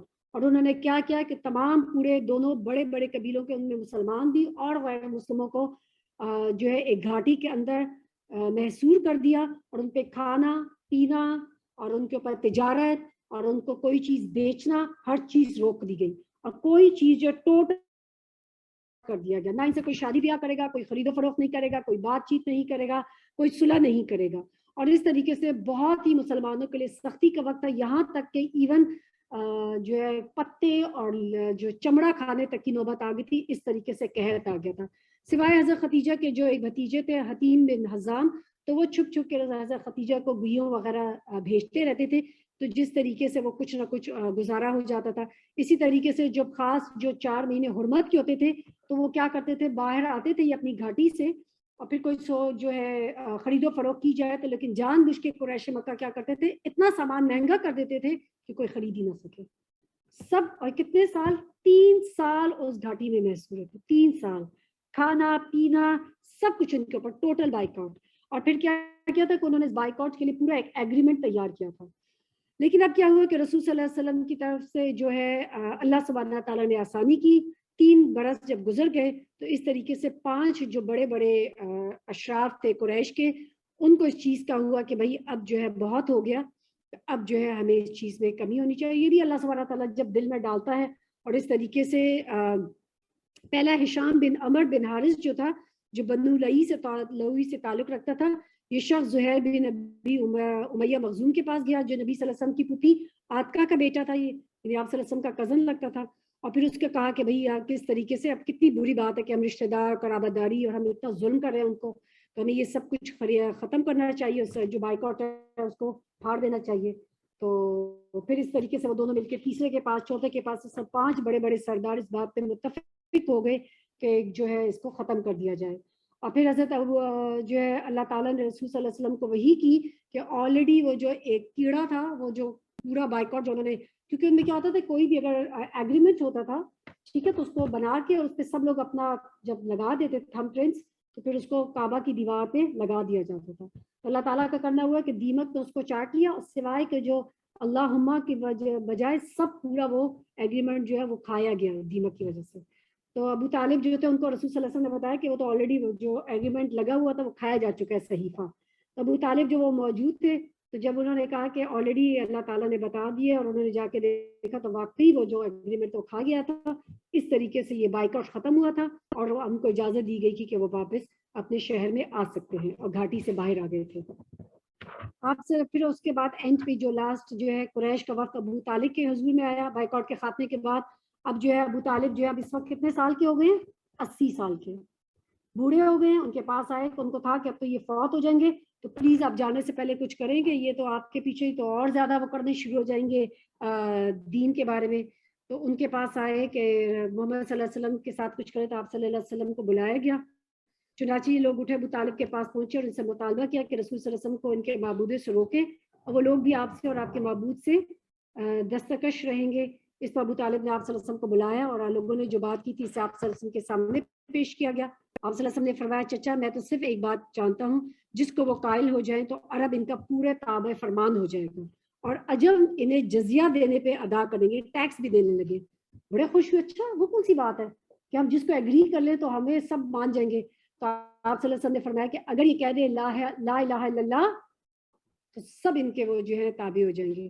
تو اس بات پہ غصے میں اپنے کپڑے جھاڑتے ہوئے اور کہتے ہوئے اٹھ گئے، اجعل الہۃ الہ واحدہ ان ھذا لشیء عجاب، کیا ان سارے معبودوں کی جگہ ایک ہی معبود بنا ڈالا جائے، یہ تو بڑی عجیب بات ہے.